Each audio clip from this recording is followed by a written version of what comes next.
శుక్లాంబరధరం విష్ణుం శశివర్ణం చతుర్భుజం ప్రసన్నవదనం ధ్యాయేత్ సర్వవిఘ్నోపశాంతయేత్. గురుర్బ్రహ్మా గురుర్విష్ణుః గురుర్దేవో మహేశ్వరః గురుసాక్షాత్ పరబ్రహ్మ తస్మై శ్రీగురవే నమః. వ్యాసాయ విష్ణురూపాయ వ్యాసరూపాయ విష్ణవే నమో వై బ్రహ్మనిధయే వాసిష్ఠాయ నమో నమః. కూజంతం రామ రామీతి మధురం మధురాక్షరం ఆరుహ్య కవితాశాఖాం వందే వాల్మీకికోకిలం. శ్రుతిస్మృతిపురాణానాం ఆలయం కరుణాలయం నమామి భగవత్పాదశంకరం లోకశంకరం. వాగర్ధావివ సంపృక్తౌ వాగర్ధప్రతిపత్తయే జగతః పితరౌ వందే పార్వతీపరమేశ్వరౌ. సూక్తిం సమగ్రయతున స్వయమేవ లక్ష్మీః శ్రీరంగరాజమహిషీమధురైః కటాక్షైః. వైదగ్ధ్యవర్ణగుణగుంభనగౌరవైర్యాం కండూలకర్ణకుహరాः కవయోధయంతి. హైమోధ్వపుండ్రమజహన్మకుటం సునాసం మందస్మితం మకరకుండలచారుగండం. బింబాధరం బహుళదీర్ఘకృపాకటాక్షం శ్రీవేంకటేశముఖమాత్మనిసన్నిధత్తాం. విమలపటీ కమలకుటీ పుస్తకరుద్రాక్షశస్తహస్తపుటీ కామాక్షీ పక్ష్మలాక్షీ కలిత విపంచీ విభాసి వైరించీ. మనోజవం మరుతతుల్యవేగం జితేంద్రియం బుద్ధిమతాం వరిష్టం వాతాత్మజం వనరయూధముఖ్యం శ్రీరామదూతం శిరసా నమామి. ఆపదామపహర్తారం దాతారం సర్వసంపదాం లోకాభిరామం శ్రీరామం భూయో భూయో నమామ్యహం. నారాయణం నమస్కృత్య నరం చైవ నరోత్తమం దేవీం సరస్వతీం వ్యాసం తతో జయముదీరయేత్. జయతు జయతు దేవో దేవకీనందనోయం జయతు జయతు కృష్ణో వృష్ణివంశప్రదీపః. జయతు జయతు మేఘశ్యామల కోమలాంగో జయతు జయతు పృథ్వీభరనాశో ముకుందః. హరి ఓం. పరమేశ్వర స్వరూపైన సభకి నమస్కారం. మహాభారతం ఇతిహాసం. ఇతిహాసము అన్న మాటకు అర్థాన్ని నేను మీకు అనేక చెప్పడం జరిగింది. ఇతిహాసం ఇది ఇట్లే జరిగినది అంటే కల్పిత కథ కాదు, యథార్థముగా జరిగినటువంటి విషయాన్ని వ్యాస భగవానుడు మన కొరకు అందించాడు సంస్కృతంలో. కారణజన్ములైనటువంటి నన్నయ్య గారు, తిక్కన గారు, ఎర్రాప్రగడ గారు ముగ్గురు కవిత్రయం ఆంధ్ర భాషలోకి దాన్ని అనువాదం చేశారు. అంత గొప్ప మహాభారతంలో ఆది పర్వము, ఆది అంటే ప్రారంభము, మహాభారత కథా ప్రారంభం ఎక్కడ జరిగిందో ఆ ఆది పర్వానికి సంబంధించినటువంటి విశేషాల్ని మీరు ఆది పర్వంలో వినడం జరిగింది. ఇక ఇప్పుడు మనం ప్రస్తావించబోయేటటువంటి పర్వాన్ని సభాపర్వము అని పిలిచారు. వ్యాసుల వారు పెట్టుకున్న పేరు సభాపర్వము. కవిత్రయం అనువాదం చేసినప్పుడు నన్నయ్య గారు కూడా దానికి సభాపర్వము అని పేరు పెట్టారు. సభ అన్న మాటకి అర్థం ఏమి అంటే కాంతితో తేజస్సుతో కూడుకున్నదై కొంతమంది వ్యక్తులు కూడేటటువంటి ప్రదేశానికి సభ అని పేరు. ఆ సభ యందు కొన్ని మర్యాదలు ఉంటాయి. ఆ సభ యందు కొంత కర్తవ్యతా నిష్టతో వ్యవహరించవలసి ఉంటుంది. సభా మర్యాద అని ఒక మాట. సభ యందు ఎలా ప్రవర్తించాలో అలా ప్రవర్తించకపోతే వచ్చేటటువంటి శిక్ష ఏమి అంటే ఆయుర్దాయము క్షీణిస్తుంది. అందుకే సభాభ్య సభాపతిభ్యశ్చ వో నమో నమో అని రుద్రం. సభ సభాపతి శివస్వరూపం. భీష్మాచార్యుల వారు స్వచ్ఛంద మరణం వరం కలిగినటువంటి మహానుభావుడు. అంతటి మహానుభావుడు కూడా మరణించడానికి కావలసిన హేతు ఎక్కడ పండింది అంటే సభాపర్వంలో పండింది. సభాపర్వంలో ద్రౌపదీదేవి అడిగినటువంటి ప్రశ్నకి ధర్మం తెలిసి కూడా జవాబు చెప్పలేదు కాబట్టి, ధర్మం తెలిసి ధర్మం అడిగిన వారికి సభలో జవాబు చెప్పకపోతే తెలిసి కూడా ధర్మాన్ని పైకి చెప్పకుండా ఆపిన వారు ఎవరున్నారో వారందరూ కూడా మృత్యువునకు వశులవుతారు. అంతటి స్వచ్ఛంద మరణ వరం ఉన్నటువంటి భీష్మాచార్యుల వారి శరీరం పడిపోవడానికి హేతువు కూడా సభాపర్వంలోనే వచ్చింది. అలాగే ద్రోణాచార్యుల వారు, అలాగే కృపాచార్యుల వారు, ఇంతమంది మహానుభావులైనప్పటికీ సభాపర్వమే వారి మృత్యువునకు హేతువై కూర్చుంది. ఆ పర్వమునకు సభాపర్వమని పేరు. ఇందులో అన్ని సభలే. అసలు పాండవుల యొక్క ప్రమేయం లేకుండా పాండవుల ఆలోచనకి సంబంధించినది కానిది, శ్రీకృష్ణ పరమాత్మ బాగా ఆలోచించి నిర్ణయం చేసినటువంటి కారణం చేత వచ్చిన సభ మయసభ. చిత్రం ఏమిటంటే, ఊర్ధ్వలోకాల్లో కానీ అధోలోకాల్లో కానీ ఎక్కడా లేనంత గొప్ప సభ భూలోకం మీద వచ్చింది, మయసభ. ఆ మయసభ పాండవాగ్రజుడైనటువంటి ధర్మరాజు గారిది. పాండవులది అన్న యాజమాన్యం పెద్దవాడు కనుక ధర్మరాజు గారిది. ధర్మరాజు గారిది మయసభ. కానీ ఆ మయసభ సమస్త అసూయాద్వేషములకు కారణమైంది. ఆ మయసభ కారణం చేత దుర్యోధనుడు మణిసభ నిర్మాణం చేశాడు. మయసభ ఎంత గొప్పదో చెప్పడానికి, మయసభని పోల్చడానికి ఇతర సభలు చూసిన వాళ్ళు తప్ప పోల్చడానికి శక్తి కలిగిన వాళ్ళు కారు. అన్ని సభలు చూసిన వాడెవరు? ఒక్కొక్క సభలో ఎంత గొప్పగా ఉంటుంది, ఆ సభలో ఎటువంటి వివేచన జరుగుతుంది, ఎటువంటి నిర్ణయాలు జరుగుతాయి, ఎవరెవరు ఆ సభలో కూర్చుంటారన్న దాన్ని బట్టి ఆ సభా గౌరవము నిర్ణయింపబడుతుంది.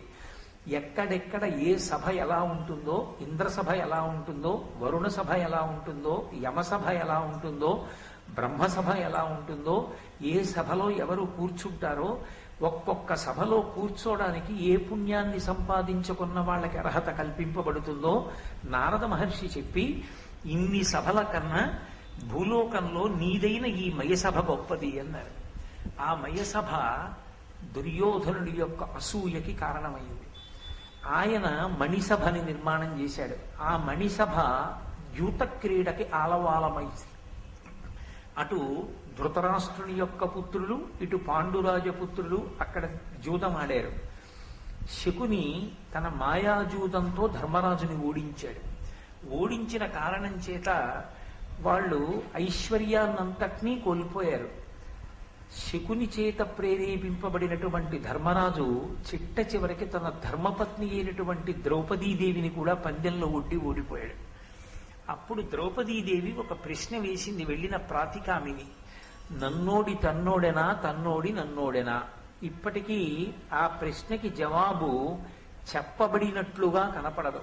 అంత పెద్ద సభలో ఆవిడ వేసిన ఆ ప్రశ్నకి జవాబు చెప్పిన వాళ్ళు ఎవ్వరూ లేరు.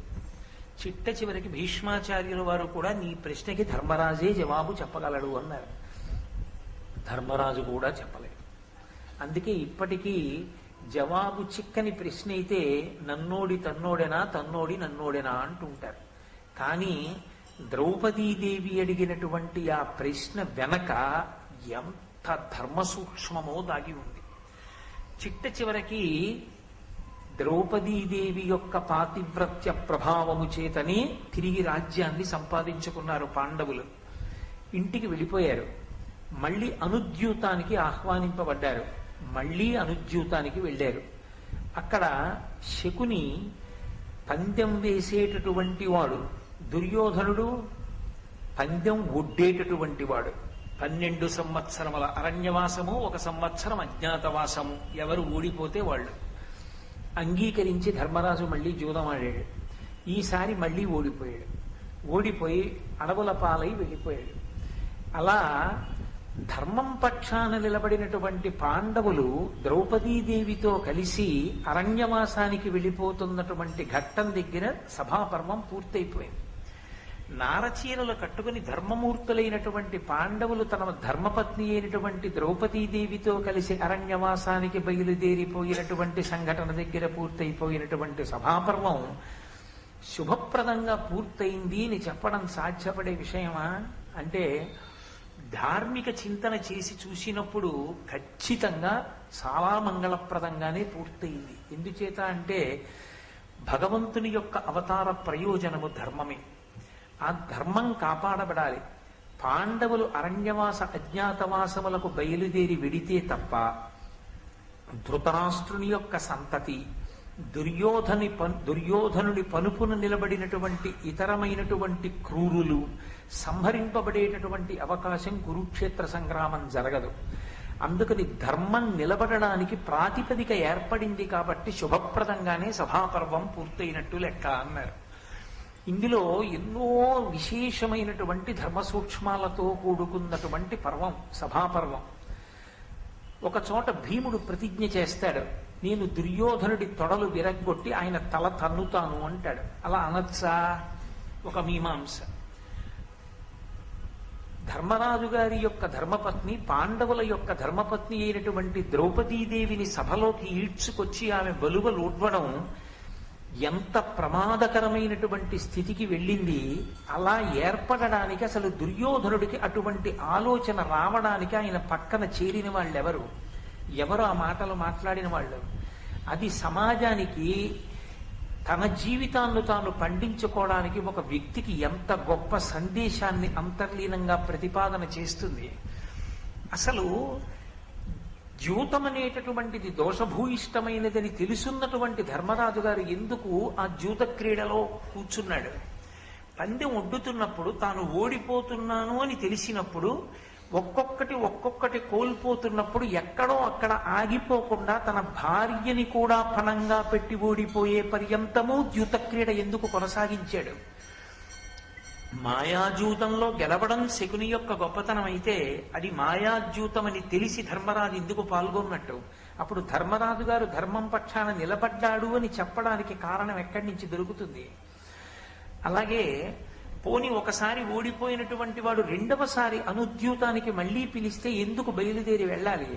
ఇది ధర్మరాజు బలహీనత అని చెప్పవలసి ఉంటుందా, లేదా ధర్మరాజు ధర్మం కోసమే నిలబడ్డాడు అని అన్వయం చెయ్యడానికి తగినటువంటి కారణములు దొరుకుతాయా? ఇన్ని రకములైనటువంటి ధర్మ సూక్ష్మముల యొక్క పరిశీలనముతో కూడుకున్నటువంటి పర్వము సభాపర్వము. అందుకే సభాపర్వం మనిషి యందు ధర్మాధర్మ వివక్షని బాగా ఏర్పాటు చేస్తుంది.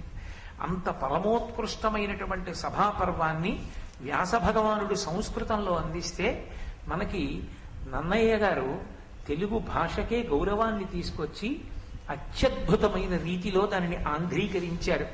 ఈ సభాపర్వ ప్రారంభం చేస్తూ అక్కడ ధర్మరాజు గారితో కూడి ఉన్నాడు అర్జునుడు. ధర్మరాజుతో కూడి ఉన్నటువంటి అర్జునుడు, వారితో ఉన్నటువంటి కృష్ణ భగవానుడు ముగ్గురు కూర్చుని ఉన్నారు. ముగ్గురు కూర్చుని ఉండగా అక్కడికి మయుడనబడేటటువంటి దానవ శిల్పి వచ్చాడు. ఆయన తనకి అర్జునుడు చేసినటువంటి ఒక ఉపకారాన్ని జ్ఞాపకం చేస్తున్నాడు. అర్జునుడి వంక చూసి అన్నాడు, ఘనముగ ప్రాణము రక్షించిన ఉపకారికి ప్రియంబు చేయుదునన నేర్తునే, అయినను నీకు ప్రియం బనగా చేయంగ ఇష్టమైనది నాకు. ఎంత అందమైనటువంటి రీతిలో ఆవిష్కరించారో చూడండి ధర్మాన్ని. ఒకానొకప్పుడు మయుడికి అర్జునుడు ఒక మహోపకారం చేశాడు. ఏమిటా మహోపకారం? మీరు ఆదిపర్వంలో విన్నారు. ఖాండవ వనాన్ని దహించారు కృష్ణార్జునులు ఇద్దరు. అగ్నిహోత్రుడికి వచ్చినటువంటి అజీర్ణ వ్యాధి పోవడానికి ఖాండవ వనాన్ని దహనం చేశారు. ఆ ఖాండవ వన దహన సమయమునందు తక్షకుని యొక్క ఇంట్లో ఉన్నాడు ఈ మయుడు. ఈయన ఆ అగ్నిహోత్రంలో చిక్కుకుని ఎటు వెళ్లాలో తెలియక తల్లడిల్లిపోతున్న సమయంలో కృష్ణ భగవానుడు ఆ ఇంటి దగ్గరికి వచ్చి తన సుదర్శన చక్ర ధారల చేత ఆయన కుట్టుక కత్తిరించడానికి సిద్ధపడ్డాడు. మయుడు జీవితేచ్ఛ చేత బ్రతకాలనేటటువంటి కోరికతో కృష్ణుడు ఎక్కడ తనని చంపేస్తాడో అనేటటువంటి భయంతో సుక్షత్రియుడైనటువంటి అర్జునుడి యొక్క పొంతన చేరాడు. ఆయన వెనక దాక్కుని అర్జునుణ్ణి ప్రార్థన చేశాడు, ఎలాగైనా నువ్వు నన్ను కాపాడవలసింది అని. సుక్షత్రియుడైనటువంటి అర్జునుడికి ఒక నియమం ఉంది. ఎవరైనా సరే యుద్ధంలో శరణాగతి చేస్తే వాళ్ళని రక్షిస్తాడు ఆయన. అది క్షాత్ర ధర్మం. కాబట్టి ఇప్పుడు తనని ఆశ్రయించినటువంటి మయుణ్ణి రక్షించాలి. అర్జునుడు రక్షించాడు. అర్జునుడు రక్షించిన కారణం చేత మయుడు ప్రాణాలతో బయటపడ్డాడు. మయుడు దానవ శిల్పి. ఆయనకి అత్యద్భుతంగా శిల్పాలని నిర్మాణం చెయ్యగలిగినటువంటి చాతుర్యము వెన్నతో పెట్టిన విద్య. ఆయన కశ్యప ప్రజాపతికి ధనువు యందు జన్మించాడు, అందుచేత దానవుడు. ఆయన హేమ అనబడేటటువంటి ఒక అప్సరసని వివాహం ఆడాడు. దేవతలు ఒకనొక కారణం చేత ఆ అప్సరసని భూలోకానికి పంపించారు. ఆమెని వివాహం చేసుకున్నటువంటి మయునికి ముగ్గురు సంతానం జన్మించారు. దుందుభి, మాయావి, మండోదరి. ఆ మండోదరిని వెంట పెట్టుకుని తాను అరణ్య మార్గంలో వెడుతున్నప్పుడే దశగ్రీవుడైనటువంటి రావణాసురుడు ఆ మండోదరిని చూచి ఈమెను నేను వివాహం చేసుకుంటాను అని కోరితే మయుడు మండోదరిని రావణాసురుడికి ధర్మపత్నిగా ఇచ్చాడు. అప్పుడు రావణుడికి పట్టమహిషి అయింది మండోదరి. అటువంటి మయుడు గొప్ప దానవ శిల్పి. ఆయన తన శిల్పకళా చాతుర్యంతో ఎంత అద్భుతమైన విషయాన్నైనా సరే నిర్మించగలిగినటువంటి సమర్థత కలిగినటువంటి వాడు. ఆయన అర్జునుడి దగ్గరికి వచ్చి ఒక విన్నపం చేశాడు. ధనముగ ప్రాణము రక్షించిన ఉపకారికి ప్రియంబు చేయుదునన నేర్తునే. మనకి ఆర్షధర్మం ఒక మాట, కృతీచ ప్రతికర్తవ్యం యశధర్మ సనాతన. సనాతన ధర్మంలో అన్నిటికన్నా ప్రాణప్రదమైన విషయం ఏది అంటే ఉపకారికి తిరిగి ఉపకారం చెయ్యడం. ఉపకారికి తిరిగి ప్రత్యుపకారం చెయ్యడంలో ఎప్పుడూ వైక్లభ్యమును పొందరాదు. అసలు సాధారణంగా పరోపకారము వ్రతముగా జీవించగలిగినటువంటి వాడై ఉండాలి పురుషుడు. అథవా తనకి ఉపకారం చేసిన వారికి ప్రత్యుపకారం చేసేటప్పుడు మీనమేషాలు లెక్కించకూడదు. తప్పకుండా ప్రత్యుపకారం చెయ్యడానికి సిద్ధపడాలి. మయుడంటాడు, ఘనముగా ప్రాణము రక్షించిన ఉపకారికి ప్రియంబు చేయుదునన నేర్తునే. నువ్వు నాకు చేసిన ఉపకారం ఏదో చిన్న ఉపకారం కాదు, నువ్వు నాకు చేసిన ఉపకారం మహోపకారం. అసలు ఇవాళ నేను ఉన్నాను అంటే నీ అనుగ్రహం. నువ్వు నన్ను ఆనాడు రక్షించి ఉండకపోతే ఈ కృష్ణ భగవానుడి యొక్క చక్రము చేత నేను ఏనాడో సంహరింపబడి ఉండేవాణ్ణి. నువ్వు నన్ను రక్షించావు. అటువంటి నీకు ఏదో ప్రియం నేను చేస్తాను, నీకు ఉపకారం చేస్తాను అనడం సాధ్యమా? తత్తుల్యమైంది ఎవరు చేయలేరు. లోకంలో అన్నిటికన్నా గొప్పది ఇది అంటే ప్రాణమే. ప్రాణాలు ఉంటే కదూ ఎవరికైనా ఏమైనా చేయడం. నేను ఉన్నాను భవతి అన్న మాట నిలబడాలి అంటే ప్రాణాలు నిలబడాలి. ఆ ప్రాణాలే నిలబెట్టిన వాడివి నువ్వు. నీకు నేను ఏం ప్రియం చెయ్యగలను? చెయ్యలేను. కాబట్టి నీ దగ్గరికి వచ్చి నిజానికి నీకు నేను ఏదైనా ఉపకారం చేస్తానన్న మాట వాడడం కూడా దోషభూయిష్టమే. అయినను నీకు ప్రియంబు అనగా చేయంగా ఇష్టమైనది నాకు. మరి నేను ఏమనాలప్పుడు? ఏమనాలో నాకు తెలియట్లేదు. అందుకని అనగా ఓ పాపము లేనివాడా, నీతో నేను ఒక్క మాట మనవి చేస్తున్నాను. నీకు ఏదైనా ప్రియం చెయ్యాలని నాకు అనిపిస్తోంది, కాబట్టి నేను ఆ ప్రియం చేస్తానన్నాడు. ఇక్కడ మీరు ఒక్క విషయాన్ని గమనించాలి. ఎవరో ఏదో ఉపకారం చేస్తారన్న కోరికతో అర్జునుడు రక్షించలేదు. అర్జునుడు తన ధర్మాన్ని తాను నిర్వర్తించాడు. క్షాత్రధర్మాన్ని నిలబెట్టుకున్నాడు. సనాతన ధర్మం అసలు ప్రధానంగా దేని మీద నిలబడుతుంది అంటే చాతుర్వర్ణ వ్యవస్థ మీద నిలబడుతుంది. వేదమంతా కూడా చాతుర్వర్ణ వ్యవస్థని ఆధారం చేసుకుని ధర్మ నిర్ణయం చేసింది. కాబట్టి సుక్షత్రియుడైనటువంటి అర్జునుడు శరణాగతి చేసినటువంటి వాడు ఎంత గొప్ప శత్రువైనా సరే రక్షించి తీరాలి. ఆయన తన ధర్మాన్ని తాను నిలబెట్టుకోవడానికి రక్షించాడు తప్ప ప్రత్యుపకారము కోరి చేసిన వాడు కాదు. అది పాపబుద్ధి. అనగా నువ్వు పాపము లేనివాడివి. నువ్వు అలా నన్ను రక్షించలేదు. నన్ను రక్షిస్తే నీకేదో నీ చేసి పెడతానన్న కోరిక నీకేం లేదు. అయినా నీకు ప్రత్యుపకారం చెయ్యకుండా ఉండలేక చేస్తానని అని నేను అంటున్నాను. కాబట్టి నువ్వు ఏదైనా ఉపకారాన్ని కోరు, ఏమడుగుతావో అడుగు, నేను చేస్తాను అన్నాడు. అర్జునుడు ఒక్క క్షణం ఆగాడు. ఆయన ఏమీ కోరలేదు. నువ్వు నాకు ఇది చేసి పెట్టు అని అనలేదు. వచ్చినటువంటి వాడు వచ్చినటువంటి వాని యొక్క ఆర్తిని బట్టి అడగవలసి ఉంటుంది తప్ప ఏదో వచ్చినటువంటి వాడి యొక్క సమర్థతని ఆర్తిని దృష్టిలో పెట్టుకోకుండా చాలా చిన్న విషయాన్ని మీరు అడిగారనుకోండి, అది అవతల వారికి అవమానంగా ఉంటుంది. మళ్ళీ రెండో మాట రెట్టించాలి. అదేంటంటే బొత్తిగా అంత అన్యాయంగా అడిగారు. అలా కాదు, మీరు నా సమర్థతని దృష్టిలో పెట్టుకుని అడగండి అనాలి. అప్పుడు యువతల వారికి అహంకారం ఆపాదింపబడుతుంది. అందుకని అర్జునుడిది కోరుకున్నది కాదు. ఈ ప్రత్యుపకారం ఆయన ఏం కోరుకోలేదు. కాబట్టి ఆయన కృష్ణ భగవానుడి వంక చూశాడు. ఇది జీవితంలో ఉండవలసినటువంటి లక్షణం. అది కష్టం కానివ్వండి, సుఖం కానివ్వండి, కలిసొచ్చింది కానివ్వండి, పోయింది కానివ్వండి, ఏ క్షణంలోనైనా సరే భగవంతుని యొక్క స్మరణము మరుగున పడకూడదు. అసలు యథార్థమునకు ఒక మనిషి చనిపోయాడు అన్నమాట ఎప్పుడు అంటే, ఏ ఒక్క రోజు భగవంతుని యొక్క స్మరణము లేదు, భగవంతుడు విస్మరణమునకు గురి అయిపోయాడు, ఆయన జ్ఞాపకానికి రాలేదు, ఆ రోజు వాడు మరణించినట్టు. భగవంతుడు సర్వకాలముల యందు జ్ఞాపకంలో ఉండాలి. అది కలిసి వచ్చిందా కలిసి రాలేదా అన్నది కాదు. నాకు ఏది యోగ్యమో దాన్ని పరమేశ్వరుడు నిర్ణయం చేస్తాడనేటటువంటి బుద్ధి ఉన్ననాడు పొంగుకి కుంగుకి తావుండదు. నేను ఇప్పుడు భారతం చెప్తే అభ్యున్నతిని పొందుతానని భగవానుడు నిర్ణయం చేశాడు. అందుకు నువ్వురే భారతం చెప్పరా అన్నాడు. నేనా భారతం చెప్పేవాడిని, నీ చెప్పగలనా భారతం అనుకున్నాను అనుకోండి, నాకేం ఇబ్బంది ఉండదు. నేను భారతం చెప్పానని కానీ, నేను భారతం చెప్తున్నానని కానీ, భారతం చెప్పడానికి నాది సంకల్పం అని కానీ నేను అనుకుంటే అందులో వచ్చేటటువంటి వైక్లభ్యానికి ఉత్థాన పతనాలకి మళ్ళీ నేనే బాధపడవలసి ఉంటుంది. నేను పరమేశ్వరుడి చేతి ఉపకరణంగా నిలబడిపోయినంత కాలం నాకేం పొంగు కుంగు అవకాశం ఉండదు. హాయిగా మనస్సు ప్రశాంతంగా ఉంటుంది. అర్జునుడు కృష్ణుడి వంక తిరిగాడు. తిరిగి అన్నాడు, ఏదైనా ఒక అపూర్వమైన విషయాన్ని ఈ మయుడి దగ్గర మనం పుచ్చుకోవలసింది ఏది ఉంటుందో మీరు ఆలోచన చేసి నిర్ణయం చెయ్యండి అన్నాడు. అది అపూర్వమైనదయ్యి ఉండాలి. ఎందుకని ఆయన యొక్క శిల్పకళా చాతుర్యం అటువంటిది. ఆయన అటువంటి నిర్మాణములు చెయ్యగలడు. కాబట్టి అటువంటి నిర్మాణం ఏదైనా చేసి ఇమ్మనండి అన్నాడు. ఇక్కడ మీరు ఒక్క విషయం జాగ్రత్తగా గమనించాలి. అసలు మయుడికి ప్రాణభిక్ష పెట్టిన వారెవరు? అర్జునుడు.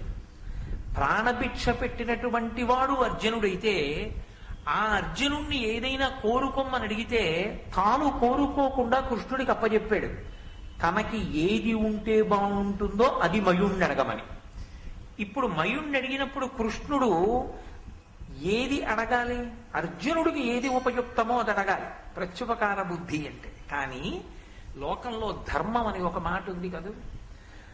నేను మా అబ్బాయి మా ఇంట్లో ఉన్నాం అనుకోండి, మా ఇంటికి వచ్చి మా అబ్బాయి పేరు మీద మీరు శుభలేఖ ఇచ్చారనుకోండి, నా పెద్దరికం ఏమైపోయినట్టు? నా పేరు మీద కదూ శుభలేఖ ఇవ్వాలి. నా కొడుకుతోనే మీకు పరిచయం ఉన్నా, నా కొడుకుకే మీరు స్నేహితులైనా మీరిచ్చిన శుభలేఖ మాత్రం నా పేరు మీద ఉండాలి. అది నాకు గౌరవం కాదు, నా కొడుక్కి గౌరవం. వాడు ఆ శుభలేఖని తాను తీసేసుకున్నాడు అనుకోండి, అది నాకు అగౌరవం ఏం లేదు. నా గౌరవము నా అగౌరవము నా యొక్క సంస్కృతి చేత నిర్ణయింపబడతాయి, నా శీలం చేత నిర్ణయింపబడతాయి. నా కొడుకు గౌరవం పోతుంది. తండ్రి పేరు వ్రాయబడని శుభలేఖ తాను పుచ్చుకున్నాడు, అది మర్యాద కాదు. పుచ్చుకుని కలం తీసి సున్నా చుట్టి మా నాన్నగారి పేరు వ్రాయండి అని ఇచ్చాడు అనుకోండి, వాడి గౌరవం నిలబడింది. కృష్ణుడు అర్జునుడి కోసం కోరాలా, ధర్మరాజు గారి కోసం కోరాలా? పాండవుల 5 ఒక చేతి 5 వేళ్లు, వాళ్ళ ఐకమత్యత అటువంటిది. వాళ్ళు ఎప్పుడు విడివిడిగా ఏమీ కోరుకోలేదు. రాజ్యం అంతటికి ధర్మరాజు ప్రభువు.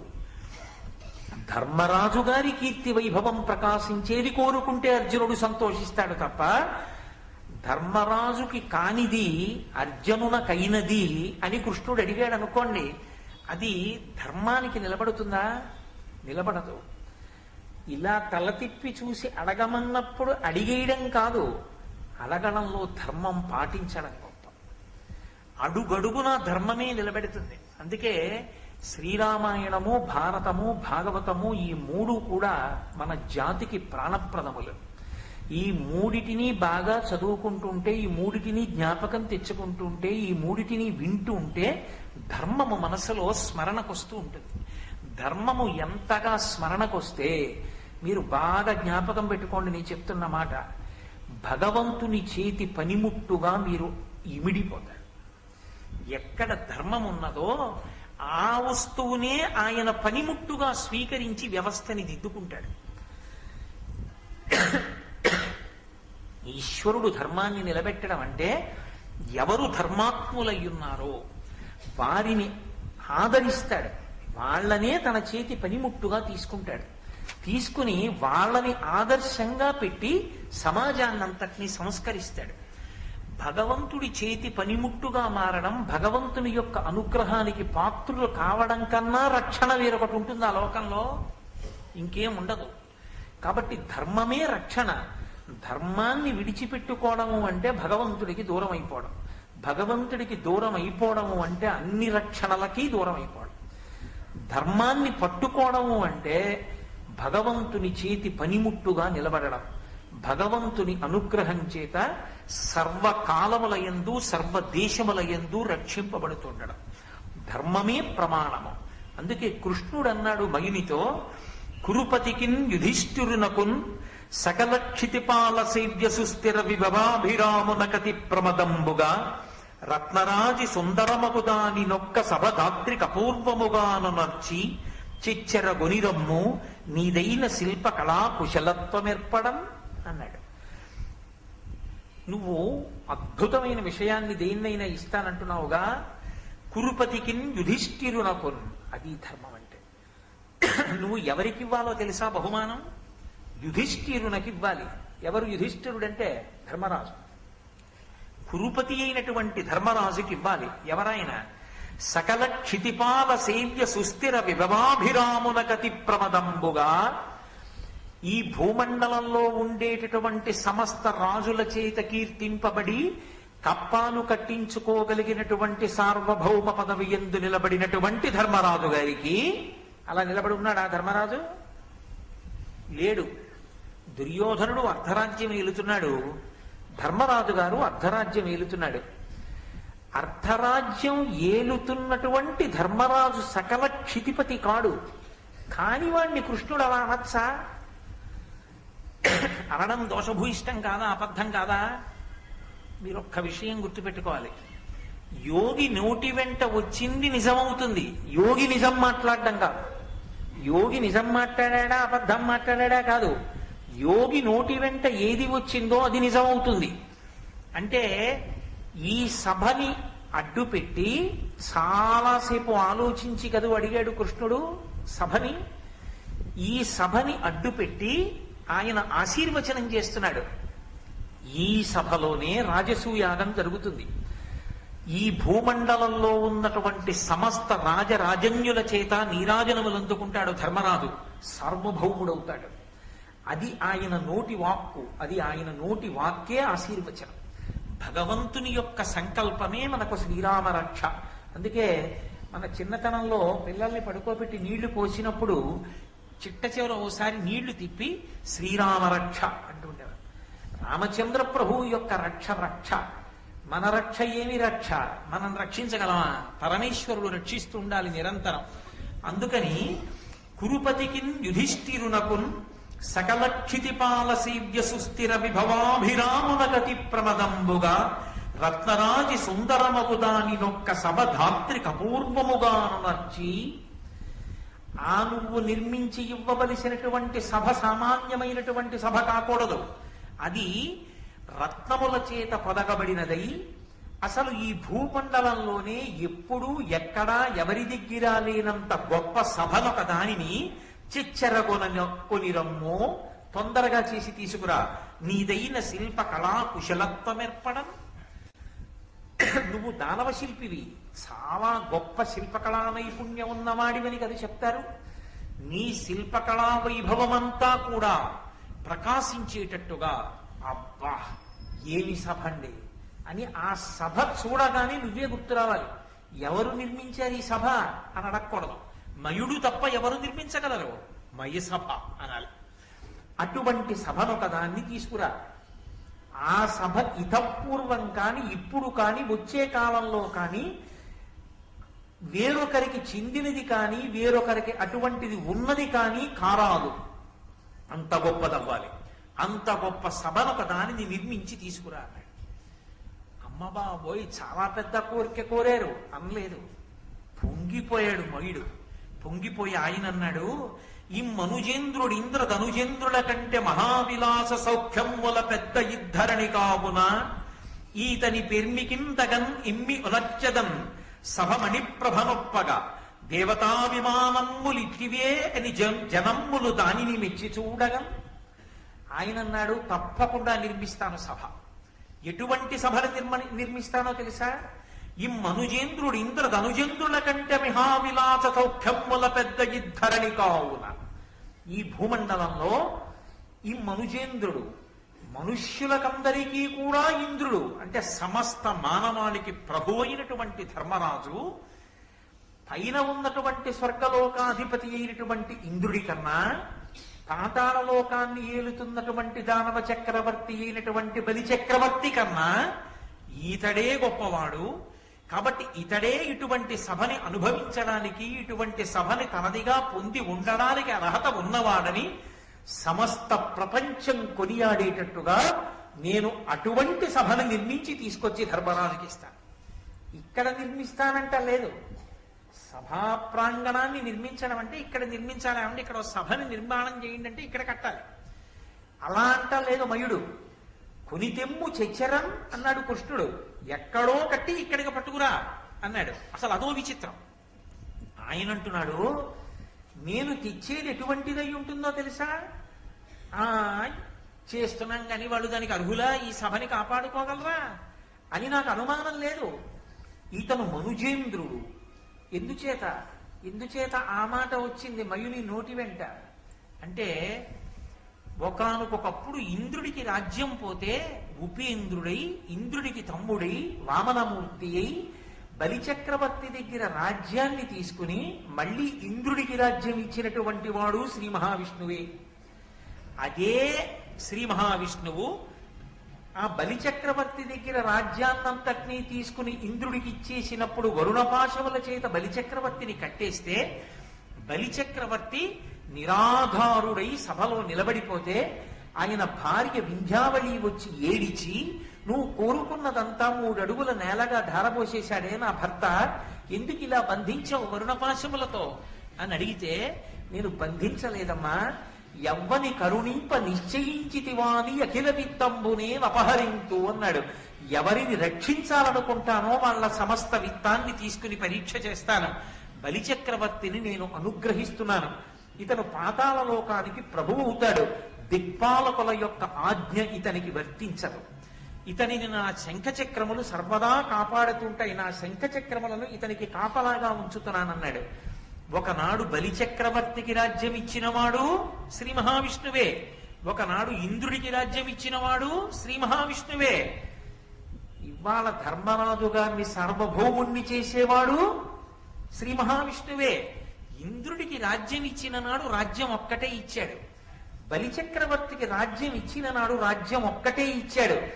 ధర్మరాజుకి రాజ్యం ఇప్పించడానికి కురుక్షేత్ర సంగ్రామంలో అర్జునుడి రథం మీద సారథిగా కూర్చుని కొన్ని కోట్ల మంది ప్రతివీరులందరూ తెగటారిపోయేటట్టుగా చేసి ధర్మానికి ఆలవాలము పాండవులు కనుక పాండవ పక్షపాతి శ్రీకృష్ణ భగవానుడు అయ్యాడన్న కీర్తి సుస్థిరంగా కట్టపెట్టి పాండవుల యొక్క కథ, వాళ్ళ ధర్మం ఈ భూమండలంలో నరులందరూ చదువుకుని యుగాలు మారిపోయినా అనుష్ఠించేటట్టుగా వాళ్ళ కీర్తిని ప్రకాశింపచెయ్యడానికి నడుం కట్టినటువంటి శ్రీ మహావిష్ణువు యొక్క స్వరూపమైన కృష్ణ పరమాత్మ యొక్క అనుగ్రహాన్ని పరిపూర్ణంగా పొందినటువంటి ధర్మరాజు కన్నా గొప్పవాడా ఆ ధనుజేంద్రుడైన బలిచక్రవర్తి గాని, స్వర్గాధిపతి అయినటువంటి ఇంద్రుడు గాని కాదు. కాబట్టి నీ పరిపూర్ణ కటాక్ష వీక్షణములకు పాత్రులైనటువంటి వాళ్ళు వీళ్ళు. కృష్ణుని యొక్క అనుగ్రహము ఎంత ప్రకాశవంతంగా, ఎంత ప్రస్ఫుటంగా, ఎంత పరిపూర్ణంగా పాండవుల యందు ప్రసరించిందో మయుని యొక్క బుద్ధికి ఎక్కడో ఒక్క చోట తళుక్కున తోచక తోచింది ఈశ్వరానుగ్రహంగా. అందుచేత నోటి వెంట ఆ మాట వచ్చేసింది. ఈ మనుజేంద్రుడు ఇంద్ర ధనుజేంద్రుల కంటే మహావిలాస సౌఖ్యముల పెద్ద ఈ ధరణి కావున ఈతని పెర్మికిందగన్ ఎమ్మి నొనచ్చదన్ సభమణి ప్రభనొప్పగా దేవతా విమానమ్ములిట్టివేయని జనమ్ములు దానిని మెచ్చి చూడగన్. ఆ జనులందరూ కూడా మయసభని చూసి, ఓ దేవతల యొక్క సభలు, దేవతల యొక్క విమానాలు ఇలా ఉంటాయి అని దీన్ని చూసి చెప్పుకోవాలి. ఎందుకని వాళ్ళు దేవలోకానికి వెళ్ళి చూసి వచ్చిన వాళ్ళు కారు. దేవతా విమానములు ఎలా ఉంటాయో వాళ్ళు మయసభని చూసి చెప్పుకుంటారు. అంత గొప్ప సభని నిర్మాణం చేస్తాను. అంతేకాదు, నేను ఈ సభా నిర్మాణం చెయ్యడానికి కావలసినటువంటి బంగారము, వజ్రములు, వైఢూర్యములు, మరకత మాణిక్యములు, నవరత్నములు మొదలైనటువంటి సామాగ్రిని అంతటినీ కూడా బిందు సరోవరమునందు దాచాను. ఎందుకు దాచవలసి వచ్చింది? ఎందుకు అవన్నీ దాచడం అంటే, ఒకప్పుడు వృషపర్వుడు అని ఒక రాజు ఉండేవాడు. మీరు ఆదిపర్వంలో విన్నారు. శర్మిష్ఠ యొక్క తండ్రి. ఆ శర్మిష్టకి దేవయానికి వచ్చినటువంటి కలహంలోనే ఆ దేవయానితో కలిసి శుక్రాచార్యుల వారు ఆ రాజ్యాన్ని విడిచిపెట్టి వెళ్ళిపోతాను అంటే వృషపర్వుడు వచ్చి వేడుకుని ఆ శుక్రాచార్యుల వారిని తన రాజ్యంలో ఉంచుకోవడం కోసమని దేవయానికి శర్మిష్టని దాసిగా చేశాడు. మీరు ఆదిపర్వంలో విన్నారా కదా.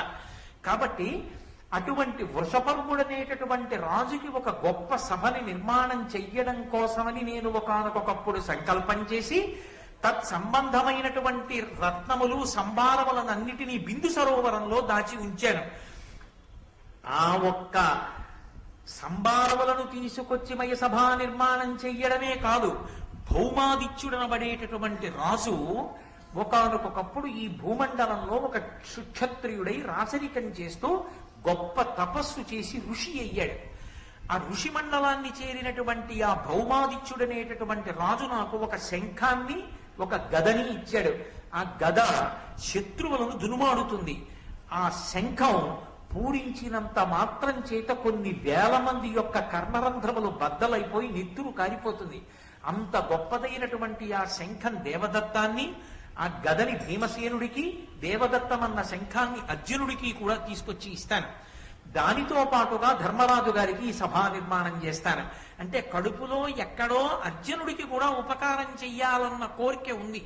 కాబట్టి అర్జునుడికి దేవదత్తాన్ని ఇస్తూ, భీమసేనుడికి గద ఇస్తూ, ధర్మరాజు గారికి మయసభ ఇస్తాను. అంటే శ్రీకృష్ణ పరమాత్మ యొక్క సంకల్పమే మయుని యందు ఆలోచనగా మారింది.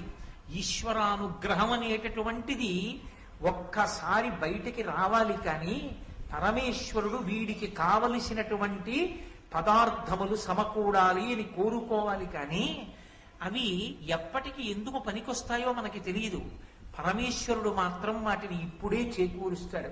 అర్జునుడికి దేవదత్తాన్ని ఇప్పిస్తున్నాడు, భీమసేనుడికి బ్రహ్మాండమైనటువంటి గదని ఇప్పిస్తున్నాడు. ఎదర రాబోయేటటువంటి ఆ కాలంలో భీమసేనుడు ప్రతిజ్ఞ చేస్తాడు, నా గదాదండంతో దుర్యోధనుడి యొక్క తొడలు విరగ్గొడతాను అని. ఎక్కడ ధర్మ వ్యతిరేకులైనటువంటి వారు పడిపోయేటట్టుగా ధర్మమునందు నిలబడినటువంటి వారు ప్రవర్తించవలసి ఉంటుందో వారికి కావలసిన ఉపకరణములను పరమేశ్వరుడు చేకూర్చడానికి ఎవరి ద్వారా సంభారములు అందారో వారి యందు సంకల్పాన్ని ప్రచోదనం చేస్తాడు. అది ఈశ్వరుని యొక్క అనుగ్రహము అన్న మాటకు అర్థం. ఆయన అనుగ్రహం ఒక్కటి ఉంటే నీకు అది ఎప్పుడు పనికొస్తుందో తెలియదు. ఇప్పటికి నీకు ఇది ఎందుకు అనిపించచ్చు, కానీ ఒకప్పటికి అది నీకు చాలా అవసరం కావచ్చు. ఎవరో తెచ్చి ఏదో పుస్తకం నీకు ఇవ్వచ్చు, ఎందుకు నాకు ఇప్పుడు ఈ పుస్తకం అని ఓ చోట పెట్టచ్చు. కానీ ఒకనాడు నీకు ఆ పుస్తకం అత్యంత అమూల్యము కావచ్చు. ఆ పుస్తకమే నీ జీవితం కావచ్చు. ఆ పుస్తకమే నీ జీవితాన్ని మలుపు తిప్పచ్చు. నీ జీవితం ఒకప్పుడు మలుపు తిరగడానికి కావలసినటువంటి పుస్తకాన్ని పరమాత్మ నీకు ఎప్పుడు అందించాలో అప్పుడు ఎవరి చేత సంకల్పం చేయించాలో వాళ్ళ చేత చేయించి తెచ్చి నీకు ఇప్పిస్తాడు. నీ జీవితం మలుపు తిరగడానికి ఒక పుస్తకం నీకు ఎవరి ద్వారానో అందించిన ఈశ్వరుని యొక్క అనుగ్రహ బలంలాగే ధర్మాన్ని నిలబెట్టడానికి అత్యంత శ్రద్ధాళువులై నిలబడవలసినటువంటి భీమార్జనులకు కావలసినటువంటి యుద్ధ పరికరాల్ని మయుని ద్వారా కృష్ణ పరమాత్మ అందిస్తున్నారు అని ఆయన ఆ బిందు సరోవరం యొక్క గొప్పతనాన్ని అంటారు. ఆ బిందు సరోవరంలోనే ఒకప్పుడు భగీరథుడు గంగావతరణం చేయించాడు. పరమశివుడు ఆ బిందు సరోవరం దగ్గరే నడుం మీద 2 చేతులు వేసుకు నిలబడితే గంగమ్మ ఆకాశం నుంచి ఆయన యొక్క శిరస్సుకి తాకి కింద పడింది. భవంగపతి తంతోజం పవిత్రమితి పస్పృశు అని పరమశివుని శరీరానికి తాకి కింద పడింది కాబట్టి గంగ పతిత పావని అయి అంత పరమ ప్రఖ్యాతి వహించింది. అక్కడే సృష్టి కాలమనందు తరువాతి కాలమనందు బ్రహ్మగారు, పరమశివుడు, ఇతర దేవతాగణములన్నీ కూడా అనేకమైనటువంటి యజ్ఞ యాగాది క్రతువులన్నిటినీ కూడా చేశారు. అలాగే అక్కడే అనేకమైనటువంటి దేవతల యొక్క శాలలు నిర్మింపబడి ఉంటాయి. అంత పరమ పవిత్రమైన ప్రదేశము కనుక ఇంత పవిత్రమైనటువంటి సామాగ్రిని అక్కడ దాచి ఉంచాను. కాబట్టి నేను ఇప్పుడు అక్కడికి వెళ్ళి అక్కడ సభని నిర్మాణం చేస్తాను. నిర్మాణం అక్కడ చేస్తాను, సభని ఇక్కడికి తీసుకొస్తాను. నిర్మాణం అయిపోయిన సభ ఇక్కడికి వస్తుంది, సామాగ్రి తెచ్చి ఇక్కడ సభ కట్టడం కాదు. కాబట్టి నేను బయలుదేరుతాను. ఈ సంకల్పాన్ని చేసి మయునికి తన యొక్క హృదయాన్ని ఆవిష్కరించి కాబోవు కాలంలో రాబోవు కాలంలో ఏది జరగాలో భూత భవిష్యత్ వర్తమాన కాలములు పరిపూర్ణముగా తెలిసిన్నటువంటి పరమేశ్వరుడు కనుక కృష్ణ భగవానుడు ఏమీ తెలియని వాళ్ళ ద్వారకా నగరానికి వెళ్ళిపోయాడు. సభా నిర్మాణానికి పూనుకున్నటువంటి మయుడు హిమాలయ పర్వతాలకి చేరుకుని కైలాస పర్వతానికి ఉత్తరాన మైనాక పర్వతం ఉంటే ఆ మైనాక పర్వతానికి ఉన్నటువంటి హిరణ్య శృంగానికి చేరుకున్నాడు. బంగారు శిఖరానికి చేరుకుని అక్కడ ఉన్నటువంటి బిందు సరోవర ప్రాంతానికి చేరి సభా నిర్మాణం ప్రారంభం చేస్తూ పూజ చేశాడు. ఇది ఆర్షధర్మం అంటే. భారతము ఇతిహాసము, భారతము పంచమ వేదము. ఎప్పుడు ఎక్కడ మనం ఏం చెయ్యాలో ఎలా చెయ్యాలో మనకి సమస్తాన్ని నేర్పుతుంది. ఏదైనా ఒక కట్టడాన్ని నిర్మాణం చేస్తున్నారు అంటే ఆ కట్టడానికి ఒక ప్రయోజనం ఉంటుంది. ఒక ఇల్లు మీరు కట్టుకున్నారనుకోండి, ఆ ఇంటికి ఉండవలసిన ప్రధాన లక్షణం ఏమి అంటే తామర తంతువు, తామర తంపర ఎలా కొనసాగుతుందో అలా వంశము వృద్ధిలోకి వెళ్ళాలి. అక్కడ ఉన్నటువంటి సింహాసనం ఏది ఉందో, యజమాని పూజ చేసినటువంటి సింహాసనానికి పూజ చెయ్యడానికి ఆ గోత్రంలో వాళ్ళు లేక ఆ సింహాసనాన్ని పట్టుకెళ్లి నీటిలో విడిచిపెట్టేయడమో, ఆ సింహాసనం ఇంకొక గోత్రం వాళ్ళ దగ్గరికి వెళ్ళిపోవడమో జరగవలసినటువంటి దుస్థితి ఏర్పడకుండా, కొడుకులు లేరనేటటువంటి బెంగ లేకుండా ఆ వంశం ఆచంద్రతారార్కం కొనసాగింపబడాలి అంటే ఆ ఇంటికి ప్రారంభంలో పూజ చేసి ఇల్లు కట్టాలి. ఒక ఇల్లు దేనికి అంటే సింహాసనాన్ని అక్కడ అర్చన చేస్తాం. ఒక ఇంటి గొప్పతనం అంతా ఎక్కడుంటుంది అంటే అక్కడ సింహాసనం ఉంది. ఆ యజమాని ఆ సింహాసనం నుంచి వస్తున్నటువంటి పరిపాలన చేత రక్షింపబడుతూ ఉంటాడు. నేను ఇల్లు కట్టుకుని గృహప్రవేశం చేస్తే నేను చేస్తానా, నా సింహాసనం పెడుతుందా ముందు? సింహాసనం చేత్తో పట్టుకుని గృహప్రవేశం చేస్తాను. ఇంట్లో కుర్చీలు ఎన్నో ఉండొచ్చు, సింహాసనం మాత్రం ఒక్కటే ఉంటుంది. సింహాసనమునందు పరమేశ్వరుడు కూర్చుంటాడు. ఆయన పరిపాలకుడు. ఆయన నా యోగక్షేమాలని విచారణ చేస్తూ ఉంటాడు. నేను ఎక్కడ ఉన్నా, ఏ ప్రదేశంలో ఉన్నా ఆయన నన్ను సర్వకాలముల యందు కాపాడుతూ ఉంటాడు. ఆ సింహాసనము చేత నేను పరిపాలింపబడుతూ ఉంటాను. దేశంలో ఎక్కడో పౌరులున్నా రాజధాని ఎందున్నటువంటి సింహాసనం మీద కూర్చున్నటువంటి ప్రభువు చేత వాళ్ళు ఎలా పరిపాలింపబడుతూ ఉంటారో ఇంట్లో ఉన్నటువంటి సింహాసనం చేత మనం పరిపాలింపబడుతుంటాం. ఒక గృహస్థుకి ఉండే కోరిక ఉంటుంది. ఒక గృహస్థు కోరికనే ప్రధానమైన కోరిక ఏది అంటే వంశం వర్ధిల్లాలి. ధర్మ ప్రజాపత్యర్థం. వివాహం చేసుకునేటప్పుడు సంకల్పం ధార్మికమైన సంతానము కలగాలి అని చేసుకుంటారు. గృహస్థాశ్రమము అంటే ధర్మపత్నితో కలిసి తానున్న చోటు. దానికి ప్రధానమైన ప్రయోజనం ఏది అంటే సంతాన భాగ్యం, విశేషించి వంశాభివృద్ధి, పుత్ర సంతానం కలగాలి. ఆ పుత్ర సంతానం కలగడానికి సింహాసనాన్ని అర్చన చేయబడేటటువంటి ఒక ఇల్లు కట్టే ముందు ఆ ఇల్లు నాతో కాదు, నేను తండ్రినై సంతోషించాలి, నేను తాతనై సంతోషించాలి. ఈశ్వరుడు అనుగ్రహిస్తే ముత్తాతని కావచ్చు. ఒకవేళ నేను ముత్తాతని కాలేకపోయినా నేను తాతనై సంతోషించి శరీరాన్ని విడిచిపెట్టేయాలి తప్ప తాత కాకుండా విడిచిపెట్టకూడదు. పుత్రం పౌత్రం సమాసాద్య వానప్రస్థాశ్రమేమ సేత్. దీర్ఘాయుర్దాయం అంటే మనవణ్ణి చూడాలి. కాబట్టి నేను చెప్పట్లేదు, వ్యాస భగవానుడు అంతటి వాడు చెప్పాడు. వ్యాసుడి కన్నా చెప్పగలిగిన వాడు, వ్యాసుడి కన్నా చెప్పగలిగిన వాడన్నవాడు ఇక లోకంలో లేడుగా. చెప్తే వ్యాసుడే చెప్పాలి. వ్యాసోచ్ఛిష్టం జగత్సర్వం. ఈ వ్యాసుని యొక్క ఉచ్ఛిష్టము ఈ ప్రపంచంలో ఉన్న వాంగ్మయం అంతా. కాబట్టి అటువంటి వ్యాస భగవానుడు చెప్పాడు, ఇల్లు కడుతున్నావు, నీ వంశము ఆచంద్రతారార్కం నిలబడాలి. నీ కొడుకు వాడు మనవల్ని చూడాలి, నీ మనవడు వాడు మనవల్ని ముని మనవల్ని చూడాలి. అంటే ఆ ఇంటి సింహాసనం, ఆ ఇల్లు అంతమంది పిల్లల ఓదార్పుకి, అంతమంది పిల్లల ఏడుపుకి, అంతమంది పిల్లల వృద్ధికి, అంతమంది పిల్లల యొక్క వైభవానికి కారణం కావాలి ఆ ఇల్లు. అందుకని ఇల్లు కట్టే ముందు పూజ చేసి ఇల్లు కట్టాలి తప్ప ఏ పూజ లేకుండా ఇల్లు ప్రారంభం చేయకూడదు. ఒక సభా మంటపాన్ని నిర్మాణం చేస్తున్నావు, ఆ సభ పెద్దలైనటువంటి వారు ఎందరో వచ్చి కూర్చుంటారు. ఒక్కొక్క చోట చేయబడిన నిర్ణయం సమస్తమైనటువంటి భూమండలాన్ని కూడా కదుపుతుంది. ఒక్కొక్క సభలో చేసిన నిర్ణయం కొన్ని కోట్ల మందిని ప్రభావితుల్ని చేస్తుంది. ఒక్కొక్క సభలో చెప్పిన విషయం కొన్ని వేల మందిని సంస్కారవంతులుగా తీర్చిదిద్దుతుంది. ఒక్కొక్క సభ భగవంతుని యొక్క అనుగ్రహానికి మారుపేరుగా మారిపోతుంది. మహాభారత ప్రవచనానికి సంబంధించినంత వరకు పెద్దలు ఒక మాట చెప్తారు. పీఠాధిపత్యం వహించేటటువంటి పెద్దలు ఏదైనా ఒక దేవాలయ ప్రాంగణానికి వెడితే 2 ప్రశ్నలు అడుగుతారు. ఇక్కడ భారతం చెప్పారా అని అడుగుతారు. ఇక్కడ భారతం చెప్పారండి అంటే ఆ దేవాలయానికి ఒక స్థాయి, కనీసం ఒక్క పర్వం మహాభారత ప్రవచనం ఇక్కడ జరిగిందండి అన్నారనుకోండి, ఆ దేవాలయానికి ఒక ప్రత్యేకమైన స్థాయిగా తీసుకుంటారు. ఎప్పుడూ ఇక్కడ భారతం చెప్పలేదండి, పోనీ కనీసం భారతం చదివారా, ఇక్కడ చెప్పేవాడు లేకపోతే భారతాన్ని చదివితే విన్నారా, కూర్చుని భారతం చదివారా ఎవరైనా? ఎప్పుడూ ఇక్కడ భారతం చదవలేదండి. ఆ దేవాలయం స్థాయి ఒకటి. భారతం చదివినా భారతం చెప్పబడినా ఆ దేవాలయం యొక్క స్థాయి వేరొకటి. అటువంటి చోట భగవంతుని యొక్క పరిపూర్ణమైనటువంటి అనుగ్రహం ఆ వాయు తరంగముల యందు నిలబడిపోతుంది.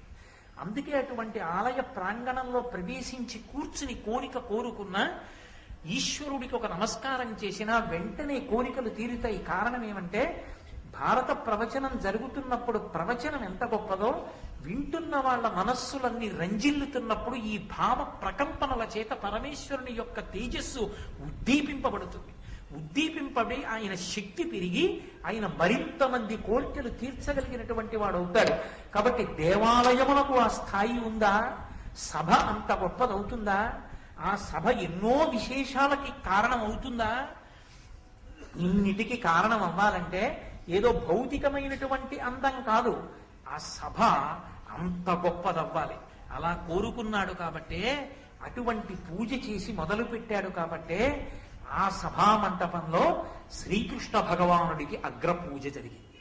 ఇంకంతకన్నా ఏం కావాలి మైసభకు అదృష్టం?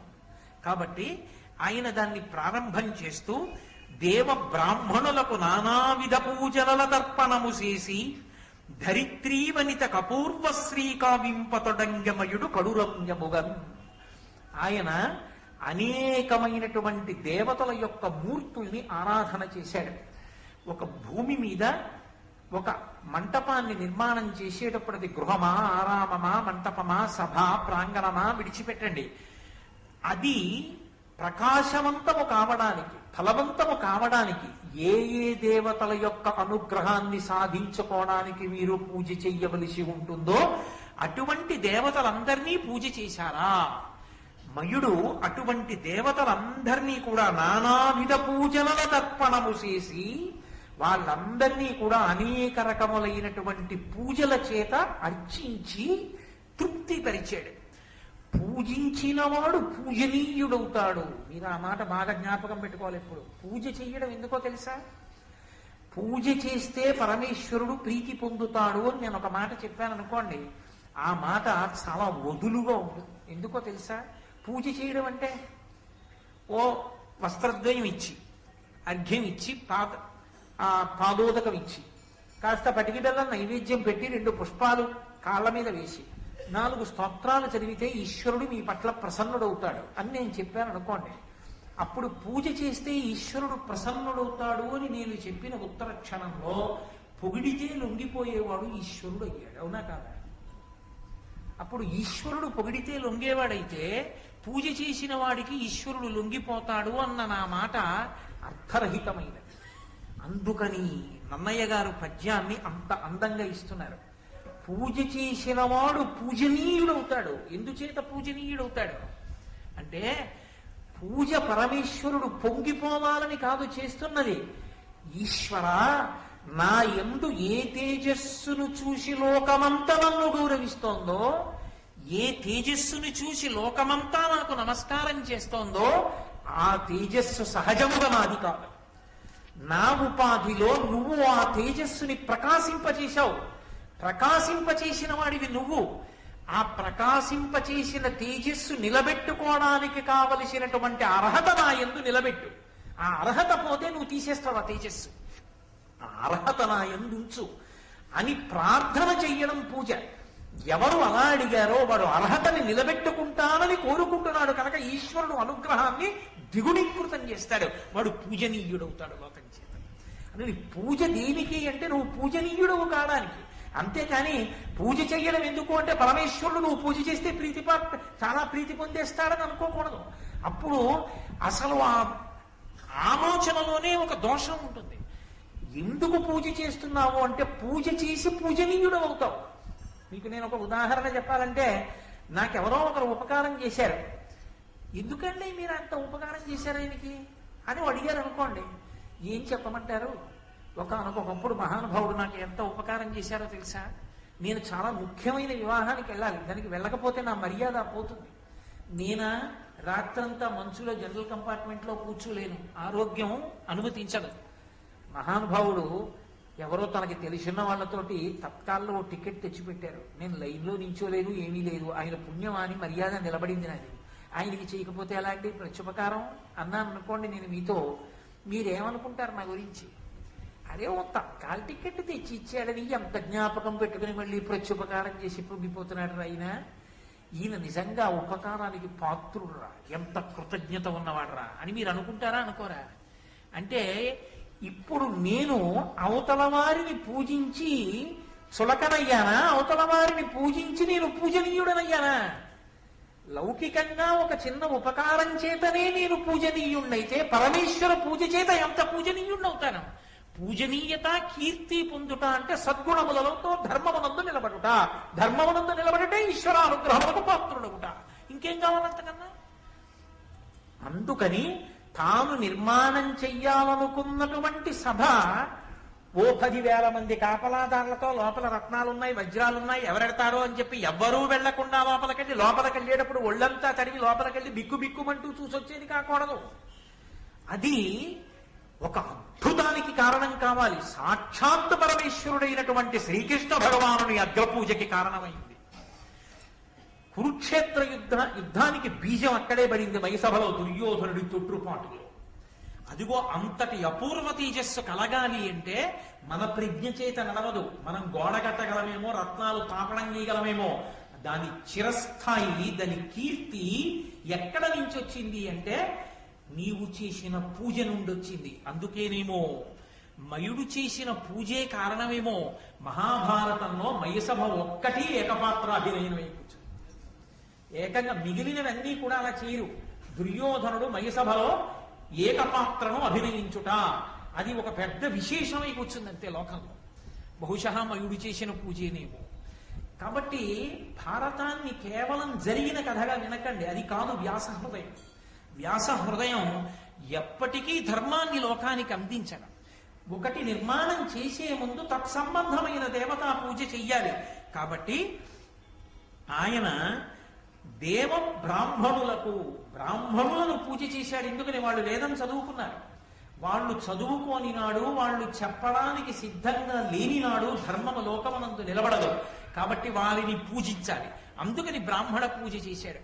బ్రాహ్మణ పూజ చేసి, దేవ పూజ చేసి ఆయన ధరిత్రీవనితకు అపూర్వ శ్రీకావింప, ధరిత్రీవనితకు అన్నారు నాన్నయ్య గారు. ఈ భూకాంతకే కొత్త అలంకారాన్ని తొడుగుతున్నట్ట. కాంతకు ఉండే లక్షణం ఏమిటండి? అపూర్వాలంకారముల యందు ప్రీతి ఉంటుంది. ఎన్ని ఉన్నా అబ్బా ఇది కూడా ఉంటే బాగుందనుకుంటారు. ఆభరణము చేత అతివకు కాదు, ఆ ఆభరణములు పెట్టుకున్న కొద్దీ కూడా వాళ్ళ మనసు రంజిల్లుతుంది. ఎవరు అందంగా ఉన్నారు, ఎవరు అందంగా లేరు, మనకెందుకు వచ్చిన గొడవ? అందం అన్నది చూసేవాడి కన్నుల్ని బట్టి ఉంటుంది. దానికోసం కాదు తాపత్రయం. పెట్టుకుని ఆవిడ అందంగా ఉందా అండి, ఆవిడ అందంగా నీకెందుకు? అవన్నీ నీకు అనవసరం. నీకు ఎవరైనా కామాక్షి స్వరూపమే. ఎవరు పెట్టుకున్నా తల్లి కామాక్షి. కామాక్షి మెడలో ఏం పెట్టుకుంటే అందంగా ఉండదు? ఎవరు పెట్టుకున్నా అందమే. తల్లి కామాక్షి అయినప్పుడు నీకేమిటి బాధ? అందుకోసం కాదు విచారణ. దేనికోసం విచారణ అంటే మనస్సు రంజిల్లడం. కృంగొత్త ఆభరణములు ఎన్ని పెట్టుకుంటున్నా అబ్బా దీనికన్నా ఇంకా ఇది కూడా ఉంటే బాగున్నది, పెట్టుకున్నప్పుడు సంతోషించి రాగరంజితమైన ముఖము కలిగినటువంటి కులస్త్రీ ఎలా ఉంటుందో అలా ఈ భూకాంత పొంగిపోయే ఆభరణాన్ని తొడుగుతున్నట్ట మయుడు. భూకాంత పొంగిపోయేటట్టుగా తీసుకురావాలంటే అది భూమి మీదది కాదు, ఎక్కడదో తెచ్చి భూమి మీద పెడుతున్నాడు. అది కృష్ణ హృదయం. ఇక్కడే ఇందులోవే తెచ్చి ఇక్కడ కట్టట్లేదు, ఎక్కడో కట్టి ఇక్కడికి తెచ్చి పెడుతున్నాడు. అది భూమికాంత అలంకారం అవుతోంది. కాబట్టి అపూర్వ శ్రీకావింపతొడంగమయుడు కడు రమ్యముగా కడురమ్యంగా బహువందంగా ఆ మయసభా నిర్మాణం చేయడానికి సిద్ధమవుతున్నాడు. వెళ్ళాడు, అక్కడ దాచిపెట్టిన సంభారాలన్నింటినీ పైకి తీశాడు. ఆ బిందు సరోవరంలో సభా నిర్మాణం చేశాడు. విమలం మణిమయములకు దూలములను కంబముల గోడలను వేదులను కుట్టిమములు చుట్టిన ప్రాకారములను కరమొప్పు చుండ రచయించే సభను. ఆయన ఎంత గొప్ప సభా నిర్మాణం చేశాడంటే, విమల మణిమయములకు దూలములను, మణులతో కూడినటువంటి పెద్ద పెద్ద దూలాల్ని నిర్మాణం చేశాడు. అవన్నీ మణులతో ఉంటాయి కాబట్టి వాటి కాంతులు అన్ని వైపుకి పడుతుంటాయి. లోపల ఇంకా తాత్కాలికమైనటువంటి దీపాలు అక్కర్లేదు, ఆ మణుల యొక్క కాంతులు ప్రసరిస్తుంటాయి అన్ని వైపులకి. దానితో పాటు కంబములను, బంగారు స్తంభములను నిర్మించి దానికి రకరకములైనటువంటి మణులను మాణిక్యములను తాపడం చేశాడు. గోడలను, వేదులను, వేదులంటే అరుగులు, అరుగులు కట్టకపోతే అసలు అందమే లేదు, అసలు అరుగే అందం. అందుకే మా చిన్నప్పుడు ఏదో 3వ క్లాసులోనే ఎప్పుడో ఉండేది, అరుగులన్నిటిలో నువ్వు అరుగు మేలు పండితులు కూర్చుండు మా అరుగు మేలు అని. ఓ అరుగు ఉంటే అర్థం బద్దం లేని కబుర్లు చెప్పుకునేవాళ్ళు కాదు. చక్కగా ఏ రామాయణం గురించో భారతం గురించో భాగవతం గురించో చెప్పుకునేవాళ్ళు 2 3 అక్కడ చేరి మాట్లాడుకుంటే ఆ యజమానికి అభ్యున్నతి, ఆ ఇంటికి అభ్యున్నతి. అది విందామనుకున్న వాళ్ళందరూ వచ్చి చుట్టూ కూర్చుంటారు. వాళ్ళకి ఒక బుక్కిడు మంచినీళ్ళు ఇచ్చిన పుణ్యం పురుషార్థం. అంటే ఎవరికైనా ఇవ్వాలి, భారతం విన్న వాళ్ళకే వినాలనే ధర్మం కాదు, ఎవరికైనా ఇవ్వచ్చు. అది భాగవతులకు ఇవ్వడం మరింత సంతోషం కాదు, అది నా ఉద్దేశం. కాబట్టి అటువంటి వేదులను, కుట్టిమముల చుట్టిన ప్రాకారములను, రాతితో కూడుకున్నటువంటి గోడల్ని, ప్రాకారములను సభ చుట్టూ నిర్మాణం చేశాడు. కరముప్పు చుండ రచయించే సభను, చాలా అద్భుతమైనటువంటి రీతిలో ఆ మయసభనంతటినీ కూడా నిర్మాణం చేశాడు. ఈ మయసభ నిర్మాణంలో ఉండేటటువంటి విచిత్రం ఏమిటి అంటే, నన్నయ్య గారు ఒక సీస పద్యంలో చాలా అద్భుతమైన రీతిలో ఆవిష్కరించారు. చిత్రం ఏమిటంటే, అంత గొప్పదా అండి, అబ్బా మయసభ ఇంత చెప్తున్నారు, అది ఎలా ఉంటుందో, ఎలా కట్టాడో అన్నప్పుడు ఒక్కసారి తినిపించలేదు నన్నయ్య గారు. కొంచెం తినిపించారు. ఇక్కడ కొంత చెప్పారు. దుర్యోధనుడు మైసభలో విహారం చేస్తున్నప్పుడు కొంత చెప్పారు. అప్పుడు ఎక్కడ ఆ సందర్భాన్ని బట్టి మయసభా సౌందర్యాన్ని మనం అనుభవించడానికి బాగా అవకాశం దొరుకుతుందో అలా మనకి ఆయన వర్ణించి చూపించారు. సురుచిల హరినీల కిరణ జలంబుల పద్మరాగారుణ పద్మములను, రాజిత రాజీవ రాజహంసావళి నిర్మల సవర్ణ కూర్మములను, కమనీయ వైఢూర్య కుముదంబులను వజ్రమీన మౌక్తిక నవ ఫేలములను, మరకత శైవలోత్కరముల విలసిల్లగొలనని సన్మణి స్థలము చూచి, పలుగురాల కుడ్యముల రుచులు కప్పిన జలములున్న ఎడల వెలయ చూచి, అననుపస్థలంబుల నిజనులెరుగకయుండునట్లుగా మయుండు చేసే. ఆయన సభా నిర్మాణం చేసినప్పుడు అందులో ఉన్నవి లేనట్లు, లేనివి ఉన్నట్టు కనపడేటట్టుగా నిర్మాణం చేశాడు. ఎలా నిర్మాణం చేశాడు అని అనుమానం వస్తుందేమోనని నన్నయ్య గారు చెప్తున్నారు. సురుచిర హరినీల కిరణ జలంబుల పద్మరాగారుణ పద్మములను, ఆయన ఇంద్రనీలమణుల్ని తీసుకొచ్చి ఒక సరోవర నిర్మాణం చేశాడు. అంటే ఆ ఇంద్రనీలమణుల్ని తాపడం చేశాడు గోడలోకి. ఆ ఇంద్రనీలమణులలోంచి కిరణములు బయటికి వస్తుంటాయి, కాంతులు వస్తుంటాయి. అందులోంచి వచ్చేటటువంటి కాంతుల వలన అవి ఎలా కనపడతాయంటే, ఏదో అక్కడ నీళ్లున్నట్లుగా కనపడుతుంది. ఆ ఇంద్రనీలమణుల యొక్క కిరణముల ప్రసారం అలా అన్ని వైపుల నుంచి వచ్చేటట్టుగా నిర్మాణం చేశాడు. తెనాలి దగ్గర ఒక శివాలయం ఉంది. ఆ శివాలయంలో ఒక విచిత్రమైనటువంటి లక్షణం. ఏమిటి ఆ లక్షణం అంటే, శివలింగం దగ్గర దీపం అక్కర్లేదు, చీకటిగా ఉంటుంది గర్భగృహం. కానీ మీరు నందీశ్వరుడు యొక్క శృంగముల మీద చెయ్యి పెట్టి ఇలా లోపలికి చూస్తే, నందీశ్వరుని యొక్క కన్నులలో పొదగబడినటువంటి మణుల యొక్క కాంతి శివలింగం మీద పడి మీరు శృంగముల మధ్యలోంచి చూసినప్పుడు మాత్రం శివలింగం ప్రకాశవంతంగా భాసిస్తుంది. అలా నిర్మాణం చేశారు. తరువాతి కాలంలో ఆ నందీశ్వరుడి కన్నుల్లో ఉన్నటువంటి ఆ మొడలు ఎత్తుకుపోయారు. కాబట్టి ఆ శివాలయం అలా ఉండిపోయింది. నేను వెళ్ళి దాన్ని చూసి వచ్చాను కూడా శివాలయాన్ని, కాబట్టి చెప్పగలుగుతున్నాను మీతోటి. కాబట్టి ఆయన ఆ ఇంద్రనీలమణులలోంచి వచ్చేటటువంటి కాంతుల చేత అక్కడ నీరు ప్రవహిస్తోందా అన్నట్టుగా ఒక సరోవరం ఉన్నట్టుగా నిర్మాణం చేశాడు. అందులో మళ్ళీ పద్మరాగారుణ పద్మములను, అందులో పద్మరాగమణులతో తామర పూలు పెట్టాడు. ఇప్పుడు అవి ఎలా ఉన్నాయి? ఎర్రటి పద్మాలు ఆ కొలనులో ఉన్నాయేమో అనిపిస్తుంది. ఇలా దూరంగా నిలబడి చూశారనుకోండి, ఇంద్రనీలమణుల యొక్క కాంతుల చేత నీరున్నట్లు, ఇంద్రనీలమణుల కాంతులు ఆ నీటి మధ్యలో పద్మరాగమణుల చేత ఎర్రటి పద్మాలు పెట్టాడు. అందుకని నిజంగా ఎర్రటి తామర పూలున్నట్టు కనపడుతుంది.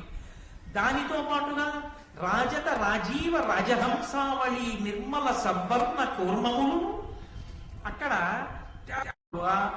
వైఢూర్యములతో కలువలను నిర్మాణం చేశాడు. ఇప్పుడు తెల్ల కలువలు అందులో విచ్చుకుని ఉన్నట్లుగా కనబడుతుంటుంది. వైఢూర్యంతో కలువలు చేశాడు.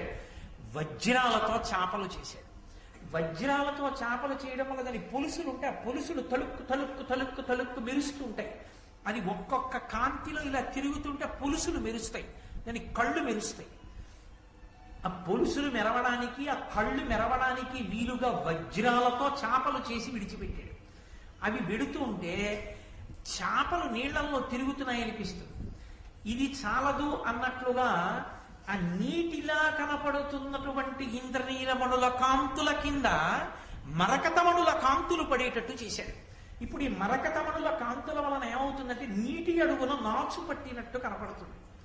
ఏంటంటే మహానందిలో ఉన్న సరోవరంలో అత్యంత శుభ్రంగా ఉండి రూపాయి కాసు పడేస్తే కింద కనపడుతోంది అనుకోండి, అందులో చేప చచ్చిపోతుంది, బతకదు. ఎలా? నాచు లేకపోతే చేప ఎక్కడి నుంచి బతుకుతుంది? ఏం తిని బతుకుతుంది? తాబేలు, చేప ఇలాంటివి ఉండాలంటే అక్కడ నాచు ఉండాలి. నాచు ఉంటేనే నీటికి అందం. కాబట్టి ఆ కింద నాచున్నట్లుగా మరకతమణుల కాంతులు పడేటట్టు చేశాడు. మరకతమణితో చేసిన శిల్పాన్ని మీరు ఎప్పుడైనా చూశారో లేదో నాకు తెలియదు. విజయవాడలో కేవలం మరకతమణితో చేయబడినటువంటి అమ్మవారి దేవాలయం ఒకటి ఉంది. ఆ దేవాలయం మీరు దర్శనం చేస్తే మరకతమణితో చేయబడినటువంటి విగ్రహానికి హారతి ఇచ్చినప్పుడు వచ్చేటటువంటి కాంతి చూడొచ్చు. మంద ప్రసరణ ఉంటుంది. అది అచ్చు నాచు రంగులో వస్తుంది. ఆ నాచు ఎలా ఉంటుందో అటువంటి కాంతి ఆ మరకతమణులలోంచి వచ్చి ఆ సరోవరం కింద నాచున్నట్లుగా కనపడుతుంది. ఇప్పుడు ముత్యాలు తీసుకొచ్చి ఆ నీటి మీద ఎంత అందంగా అమర్చాడంటే నీటి మీద నురగల ముద్దలు ముద్దలుగా నిలబడినట్టు కనపడుతుంది. ఇప్పుడు అది సరోవరం కాదని చెప్పడానికి మీకు ఆధారం ఇది. అది మణులతో కాంతుల వలన అలా వచ్చింది తప్ప ఇంకొకలా వచ్చిందని మీరు చెప్పలేరు. ఉందా అటువంటి నిర్మాణ ప్రజ్ఞ? ఉన్నది. నన్ను నమ్మండి. మీరు చూస్తాను అంటే ఇప్పటికీ ఉంది ఒక చోట. కాంచీపురంలో కామకోటి మఠం వారు ఒక గొప్ప కళాశాల నిర్మాణం చేశారు. దానికి పైన శ్రీచక్ర ఆకృతిలో ఉంటుంది, దాని మీద బిందు ఉంటుంది. ఆ శ్రీచక్రం ఏమైందంటే దాని కాంతి వచ్చి నీడ కింద పడింది. ఇప్పుడు ఎవరైనా ఆ కళాశాలలోకి వెడితే ఆ శ్రీచక్రాన్ని తొక్కుతారు. నీడ తొక్కి లోపలికి వెళ్ళాలి. ఎలా? పైన అంతా పూర్తయిపోయి కింద ఆ చట్టా నిర్మాణం చేసిన తర్వాత ఈ పరిస్థితి ఏర్పడింది. ఇప్పుడు కళాశాలలోకి వెళ్ళడం ఎలా? కంచికామకోటి పీఠాధిపత్యం వహించినటువంటి అపర శంకరావతారులు మహాపురుషులు చంద్రశేఖరేంద్ర సరస్వతి మహాస్వామి వారికి వెళ్ళి చెప్పారు, అయ్యా శ్రీచక్రం యొక్క నీడ పడింది కింద, ఎవరైనా లోపలికి వెడితే శ్రీచక్రాన్ని తొక్కి వెళ్ళాలి, ఎలా అని అడిగారు. ఆయన కొంతసేపు ధ్యానం చేసి కామాక్షి పరదేవతని ప్రార్థన చేశారు. ఏమి తొక్కర్లేండి, వెళ్ళండి అన్నారు. ఎవరైనా ఇప్పుడు వెళ్ళి ఆ శ్రీచక్రం దగ్గరికి వెళ్ళి మీరు ఇలా నించున్నారనుకోండి, మీ ముందుంటుంది యథార్థంగా మేరు ఉంటుంది నీడ. కాలు ఎక్కారనుకోండి మేరు మీద పడుతుంది. ఎలా? మీరు భయపడతారు. మీరు కాలెత్తి వేశారనుకోండి, ఆ మేరు ముందుకెడుతుంది అడుగు. అరే ఒక అడుగు ముందుకెళ్ళిపోయిందని చెప్పి ఇప్పుడు మీరు మళ్ళీ కాలెత్తారనుకోండి, ఇంకో అడుగు ముందుకెడుతుంది.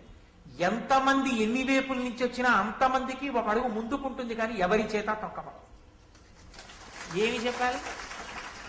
మీరు కావాలి అంటే అది నగరేషు కాంచి శీర్షికలో వెంకటేశ్వర భక్తి ఛానల్ వారి ప్రసారంలో ఎక్కడో అక్కడ కనపడుతుంది. నేను దాని వ్యాఖ్యానం చేసే రోజుల్లో ప్రత్యేకంగా దాన్ని చూడడం కోసం కంచి వెళ్ళి అది దర్శనం చేసి వచ్చి తెల్లబోయాడు. కాబట్టి అటువంటి సిద్ధ పురుషులు కలిగినటువంటి దేశం ఈ దేశం. అటువంటి అద్భుతమైనటువంటి నిర్మాణాలు కలిగినటువంటి దేశం. లేపాక్షి లేదు. సివిల్ ఇంజనీరింగ్కి ఏమిటో పెద్ద విదేశాల గురించి చెప్తాం. దేవాలయం అంతా ఒక స్తంభం మీదే ఆధారపడుతుంది. ఆ ఒక్క స్తంభం మీదే ఆధారపడి ఉంటుందన్న విషయాన్ని నమ్మలేక కప్పంతా ఆ ఒక్క స్తంభం మీదే ఆధారం. ఒక్క స్తంభం మీద కప్పు నిలబడదు. కాబట్టి ఈ స్తంభం కొద్దిగా కదుపుతా ఉన్నారు బ్రిటిష్ వాళ్ళు. కదపండి అన్నారు. గుణపాలు తీసుకొచ్చి ఎందుకైనా మంచిది, ఇది పడిపోతే మనం నలిగిపోతాం, వాళ్ళకి నమ్మకం లేదు ఇన్ని స్తంభాలు ఉండగా ఈ స్తంభం మీదే ఎలా ఆధారపడుతుందని స్తంభాన్ని గుణపాలతో కొట్టి ఒక్క అంగుళం జరిపారు. లేపాక్షి దేవాలయం కప్పు ఒరిగిపోయింది కొంతమేర. ఇప్పటికీ మీరు వెడితే బోర్డు పెట్టి ఆ స్తంభం చుట్టూ ఎక్కడుండేదో ఎన్ని అంగుళాలు జరిగిందో చూపిస్తారు ఆ స్తంభాన్ని. అంత గొప్ప ఇంజనీరింగ్ స్కిల్స్ ఉన్న దేశమని మనం చెప్పేటటువంటి బ్రిటిష్ వాళ్ళకి ఇప్పటికి అర్థం కాదు లేపాక్షిలో ఆ స్తంభం మీద అలా ఎలా కట్టారు. అది భారతదేశపు విద్యా వైభవం అంటే. దానికి వారసులం.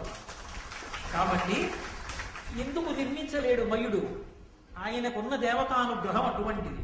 అందుకే ఇంద్రనీలమణుల నుండి వచ్చేటటువంటి కిరణముల యొక్క కాంతి నీటిగా కనబడితే అక్కడే ఉన్న పద్మరాగముల చేత నిర్మింపబడినటువంటి ఎర్రని పద్మములు నిజమైన పద్మములలా కనపడుతుంటే, వజ్రముల చేత చేయబడినటువంటి చేపలు నిజమైన చేపల్లా కనపడుతుంటే, అక్కడ బంగారంతో చేయబడినటువంటి తాబేళ్లు నిజమైన తాబేళ్లు ఈదుతున్నట్లు కనపడుతుంటే, మరకతమణుల చేత తాపడము చేయబడినప్పుడు అందులోంచి వచ్చేటటువంటి కిరణముల యొక్క కాంతి నీటి అడుగున పేరుకున్నటువంటి నాచులా కనపడుతుంటే, ఒడ్డున ఉన్నవాడు సరోవరంలో దిగుతున్నామని పంచ పైకెత్తి పట్టుకుని కాలు అందులో పెట్టి భంగపడితే ఆశ్చర్యం ఏముంది? చిత్రం ఏమిటంటే నీరు లేని చోట నీరు ఉన్నట్టు కల్పించాడు. అది మయసభా నిర్మాణం. నీరు ఉన్న చోట నీరు లేనట్టు కల్పించాడు. ఎలా అంటే గోడలలో స్ఫటిక మణులు పెట్టాడు. ఆ స్ఫటిక మణుల కాంతులు పడుతున్నాయి. స్ఫటికమణి కాంతి కనపడుతోంది గోడలోంచి. తెల్లటి కాంతి పడుతోంది కాబట్టి అక్కడ నీరు లేదనుకుంటారు. అనుకుని కాలు పెడితే అక్కడ జలాశయం ఉంటుంది. ఈ కాంతి కప్పేస్తుంది, కనపడదు. నీరు ఉన్న చోట నీరు తెలియదు, నీరు లేని చోట నీరున్నట్లు కనపడుతుంది. అది మయసభ అద్భుతం. బాహ్యం, ఆంతరం కురుక్షేత్ర సంగ్రామానికి బీజం, ధర్మం నిలబడడానికి కారణం. మయసభలోని 2 మడుగులలోంచి పుట్టింది. అది కృష్ణ పరమాత్మ సంకల్పం. అది ఆయన అనుగ్రహం. అందుకే పరమాచార్య స్వామి వారి దగ్గరికి వెళ్ళి ఎవరైనా మహాభారత ప్రవచనం ప్రారంభం చేస్తున్నామని అడిగినా, భాగవతం చెప్తున్నామని అడిగినా, కృష్ణ పరమాత్మని 3 రోజుల పాటు రాత్రింబవళ్ళు పూజ చేసి ప్రారంభం చేయండి అంటుండేవాడు. ఆయన అనుగ్రహం లేనిది ఏం చెప్తాం అని.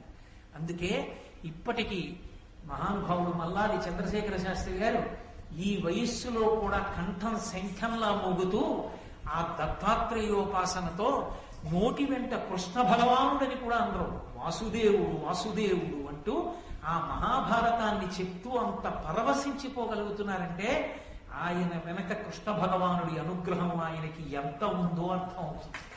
ఆయన అనుగ్రహం ఉంటే తప్ప అవి అపురూపములు ఎలా కాగలుగుతాయి? కాబట్టి అటువంటి అపురూపమైనటువంటి మయసభా నిర్మాణం పూర్తయింది. 8,000 మంది దృఢకాయులైనటువంటి రాక్షసుల్ని పిలిచాడు. ఒరే, ఇది చెక్కు చెదరకుండా ఉన్నదాన్ని పైకెత్తి తీసుకొచ్చేయండి అన్నాడు. 8,000 మంది బలాఢ్యులైన రాక్షసులు ఈ ఎక్కడెక్కడ ఎత్తితే జాగ్రత్తగా పైకి లేస్తుందో అలా ఎత్తారు. ఎత్తడం అంటే 8,000 మంది అన్ని వైపులా పట్టుకుని ఓడు అటుపక్క ఎత్తితే ఓడు ఇటుపక్కకి ఎత్తితే ఒరిగిపోతుంది. వాహనం ఎత్తండ్రా అంటేనే ఓ ఇద్దరికి ఎత్తేస్తారు, ఓ ఇద్దరిటి వదిలేస్తారు, ఒలిగిపోతారు.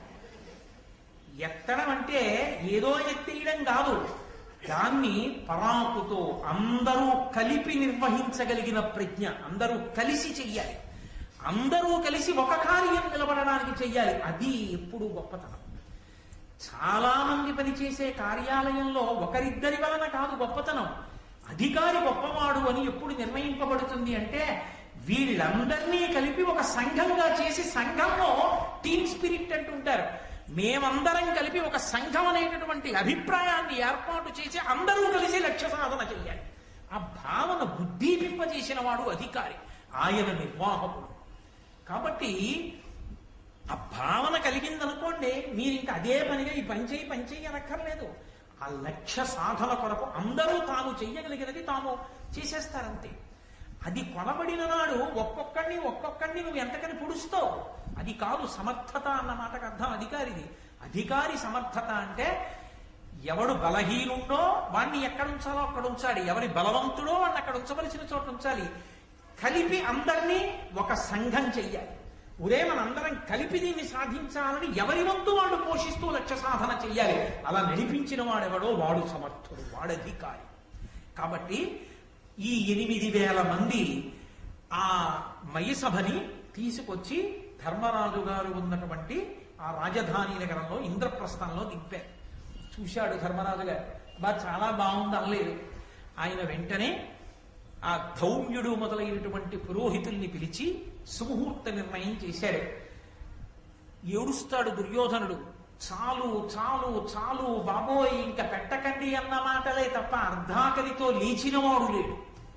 ఇంటి ఇల్లాలంటే ఎలా ఉండాలో చెప్పుకుని ఏడిచాడు దుర్యోధనుడు. ద్రౌపదీదేవి బ్రాహ్మణులందరికీ కూడా పరమ గౌరవంతో వడ్డిస్తూనే ఉంది అని చెప్పుకున్నాడు ధృతరాష్ట్రుడితో. ఏం చెప్పమంటావు నాన్న, వాళ్ళ వైభవం అని ఏడిచాడు. అది ఒక ఇంటి గృహప్రవేశం చేయడం అంటే, ఒక సభామందిరాన్ని ప్రారంభం చేయడం అంటే ఈ జాతి నేర్చుకున్న విద్య. అది దేవతల యొక్క గౌరవాన్ని కాపాడడం, వాళ్ళ అనుగ్రహాన్ని ప్రోధి చేసుకోవడం. అంతేగాని ఓ రంగు గుడ్డ ముక్క తెచ్చి అడ్డంగా పెట్టి జేబు దొంగలా కత్తిరించుకుంటూ వెళ్ళడం ఈ జాతి లక్షణం కాదు. నేను మన్నింపబడను. కాబట్టి వీరుడు ధర్మజుండు 10,000 విప్రుల గొప్ప పాయసాహారము భక్తి పెట్టి మరి అందరకు చెరువేయునేసి విస్తార యశుండు ధేనువుల ధర్మ విధి మణిముద్రికాద్యలంకారదుకూల పుష్పఫల గంధయుతంబుగా నిచ్చిలతో ఆయన సభామంటపంలోకి గృహప్రవేశం చేశాట. ఎలా గృహప్రవేశం చేశాడంటే 10,000 మంది బ్రాహ్మణుల్ని తీసుకొచ్చాట. ఎందుకు బ్రాహ్మణుడికి అంత గౌరవం అంటే, బ్రాహ్మణుడి ఊపిరంతా కూడా వేదం చదవడానికి వ్యయమైపోతుంది. బ్రాహ్మణుని యొక్క ఊపిరంతా శాస్త్రాధ్యయనమునందు వ్యయమైపోతుంది. బ్రాహ్మణుని ఊపిరంతా శాస్త్ర ప్రబోధంలో వ్యయమైపోతుంది. బ్రాహ్మణుడి ఆరోగ్యం అంతా శాస్త్ర ప్రబోధంలో కరిగిపోతుంది. శరీరం శిథిలమైపోతుంది. అదే బ్రాహ్మణ జన్మకు సార్థకత. తప్ప శరీరాన్ని రక్షించుకునే ప్రయత్నం చేసుకోమని కాదు. అంటే నా ఉద్దేశ్యం ఆ గృహస్థాశ్రమంలో ఉండి కూడా నలిగిపోమ్మని నేను ప్రతిపాదన చేస్తున్నానని మీరు అనుకోకూడదు. కానీ శరీరాన్ని దాచుకుందామని బ్రాహ్మణుడు బ్రతకవద్దు అని శాస్త్రవాక్యం. 10 మందికి ధర్మాన్ని చెప్పడానికి తాను శాస్త్రం చదువుకోవాలి, 10 మందికి శాస్త్రాన్ని చెప్పుకోవాలి. చెప్పుకోవడంలో ఊపిరి వ్యయమైపోవాలి. ఆ వ్యయమైపోయి ఆయువు క్షీణించి వెళ్ళిపోయినా అతను సార్థక్యమును పొందినవాడే. అందుకే అటువంటి బ్రాహ్మణుల్ని 10,000 మందిని తీసుకొచ్చి పాయసం పెట్టాడు. ఈ మాట బాగా మీరు పట్టుకోవాలి. పాయసాన్నం వండినప్పుడు పాలు కలుస్తాయి, ధర్మమునకు లోపం రాదు. పాలు కలిసిన పదార్థం, పాలతో ఉన్న పదార్థం తీసుకోవచ్చు. పాలు నెయ్యి వేసినటువంటి ఉడికించినటువంటి ఆ పాయసాన్నం పరమేశ్వరుడికి నివేదన చేసి బ్రాహ్మణులకు పెడితే 10,000 మంది తృప్తిగా పాయసాన్నాన్ని స్వీకరించారు. పాయసాన్నం తిని మరి అందరకు చెరువేయునేసి విస్తారయశుండు ధేనువుల ధర్మవిధితో నేనిస్తున్నానని అహంకారంతో కాదు, ధర్మవిధిన్ ఎవరికి ఏది ఇస్తే ఎవరికి ఎలా ఉపయుక్తం అవుతుందో అలా ఇస్తున్నాడు. ఒక్కొక్క బ్రాహ్మణుడికి 1000 గోవులు ఇచ్చాడు. ఎందుకని? వాళ్ళు గోసేవ చెయ్యాలి, గోవుని పూజించాలి, ఆ ఆవు పాలతో అభిషేకం చెయ్యాలి, ఆ ఆవు నీతితో అభిషేకం చెయ్యాలి, ఆ ఆవు నీతిని తాను తిని స్వరాన్ని నిలబెట్టుకోవాలి. అందుకని ఒక్కొక్కరికి 1000 చప్పున గోవులనిచ్చాడు. ఇచ్చి మణిముద్రికాద్యలంకార దుకూల పుష్ప ఫల గంధయుతంబుగనిచ్చి నీలతో చక్కగా బ్రాహ్మణుల్ని కూర్చోపెట్టి వాళ్ళ మెడలో సువాసనాభరితములైనటువంటి తేజోవంతములైనటువంటి పుష్పహారములను వేసి వారికి ఫలములనిచ్చి వారికి తేలికైనటువంటి వస్త్రములను ఇచ్చాట. ఎందుకు తేలికైన వస్త్రం ఇవ్వడం? తేలికైన వస్త్రం ఇవ్వడం అంటే ఖరీదు తక్కువ వస్త్రం అని కాదు దాని ఉద్దేశ్యం. తేలికైన వస్త్రము అన్న మాటకు అర్థం ఏంటంటే సన్నని బట్ట అంటే బాగా నేయబడినటువంటి బట్ట. చక్కటి వస్త్రాల్ని తీసుకొచ్చి ఆ బ్రాహ్మణులకిచ్చి మణులతో కూడినటువంటి హారములను వాళ్ళకి అలంకారములుగా సమర్పించి వాళ్ళకి చందనాన్ని అలదాట్. మీరు ఎక్కడ చూడండి బ్రాహ్మణ పూజ యందు చందనాలంకారము ఎంత అవసరమో మనకి చెప్తారు. ఆఖరికి భాగవతంలో కుచేలోపాఖ్యానంలో కూడా సాక్షాత్తు కృష్ణ భగవానుడంతటి వాడు కుచేలుణ్ణి కూర్చోపెట్టి ఆ చందనాన్ని అలదాడు. బ్రాహ్మణ పూజ యందు చందనాలంకారం అనేటటువంటిది అంత ప్రధానమైనటువంటిది. చక్కగా ధర్మపత్ని పిల్లలు ఆ చందనం తీస్తే బ్రాహ్మణ పూజ యందు ఆ చందనాన్ని అలంకారం చెయ్యాలి. కాబట్టి దుకూల పుష్ప ఫల గంధయుతంబుగనిచ్చి లీలతో వీటన్నిటినీ బ్రాహ్మణులకిచ్చి ధౌమ్యుడు మొదలైనటువంటి బ్రాహ్మణులందరి చేత ఆశీస్సులందుకుని ఎక్కడా ఏ దుశ్శకునములు కూడా గోచరించకుండా మిన్నుముట్టినటువంటి మంగళవాయిద్యముల నడుమ ధర్మరాజు గారు తన యొక్క సోదరులతో కలిసి సభామంటపంలోకి గృహప్రవేశం చేశాడు. ఎంతో సంతోషంగా సభామంటప ప్రవేశం జరిగింది. ఈలోగా అకస్మాత్తుగా నారద మహర్షి వచ్చారు. ఎప్పుడైనా ఎక్కడైనా దేవకార్యం జరగాలి అంటే మహానుభావుడైనటువంటి నారదుడు రావాలి. నారద మహర్షి వచ్చినటువంటి ఘట్టాన్ని విన్నా, నారద మహర్షి యొక్క దర్శనం విన్నా, నారద మహర్షి యొక్క వైభవం విన్నా వెంటనే పరమేశ్వరుడు ప్రీతి చెందుతాడు. నేను ఉత్తినే అంటున్నానని మీరు అనుకోకండి. ఎందుచేత అంటే మనకి ఒక అక్కర్లేనటువంటి ఆలోచన ఒకటి ఉంటుంది, ఆయన కలహభోజనుడు అని. కాదు, కలహము అతిశయిల్ని తీరుతుంది ఎక్కడ?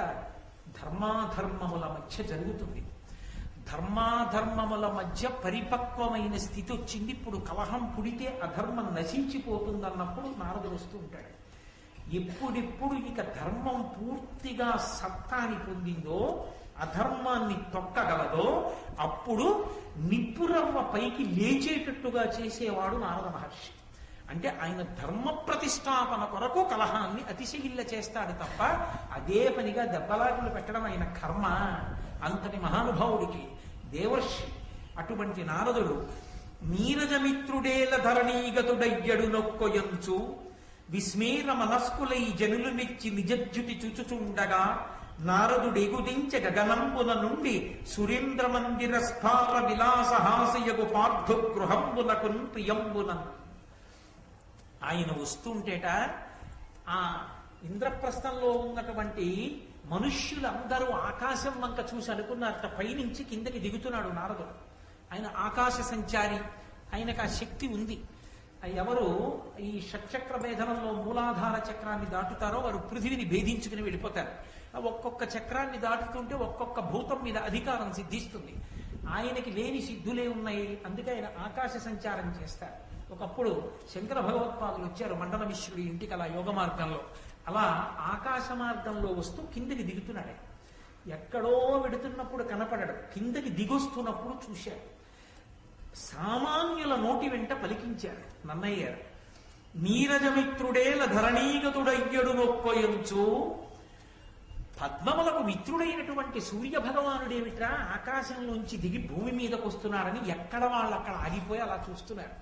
అంటే సూర్యుడు అంటేనే తేజపుంజం, కాంతుల ముద్ద. అటువంటి కాంతుల ముద్ద కిందికి వచ్చేస్తోంది అనుకోండి, కంటిని ఆకర్షిస్తుంది. అందుకే జ్యోతి కంటిని ఆకర్షిస్తుంది. అన్ని కన్నులు అటువైపు చూస్తాయి. అంత పెద్ద తేజస్సుని చూస్తే మిగిలిన ఇంద్రియముల యొక్క శక్తి ఉడిగిపోతుంది. అంటే అంత తేజస్సుని చూస్తున్నారనుకోండి, ఇక చెవులకి పక్క మాటలు వినపడవు. ఎవరో వచ్చి ఇలా అన్నా ఇక చర్మం స్పర్శ తెలియదంటే మనసు పుచ్చుకోదు. ఇప్పుడు మనసు ఏ ఇంద్రియంతో ముడిపడిపోతుందంటే నయనేంద్రియంతో ముడిపడిపోతుంది. కన్ను చూస్తున్న దాంతో తాదాత్మ్యత చెందిపోయి మిగిలిన ఇంద్రియముల యొక్క వ్యాపారములను గ్రహించని స్థితికి మనసు వెళ్ళిపోతుంది. ఒక ఇంద్రియంతో తాదాత్మ్యత చెందేస్తుంది మనసు. అలా చెయ్యగలిగినది ఏది అంటే తేజస్సు. అదిగో ఆ తేజస్సు దిగుతోంది. అది మామూలు తేజస్సు కాదు. అది సూర్యుడే దిగి వచ్చేస్తున్నాడు అనుకోండి, లోకమంతా ఏమంటుంది? అయ్య బాబు అదేమిటి సూర్యుడు కిందకు వచ్చేస్తున్నాడు అలాగా, మన తేజస్సు అంక చూస్తూ అలా ఉండిపోతుంది, ఎలా దిగి వచ్చేస్తున్నాడు.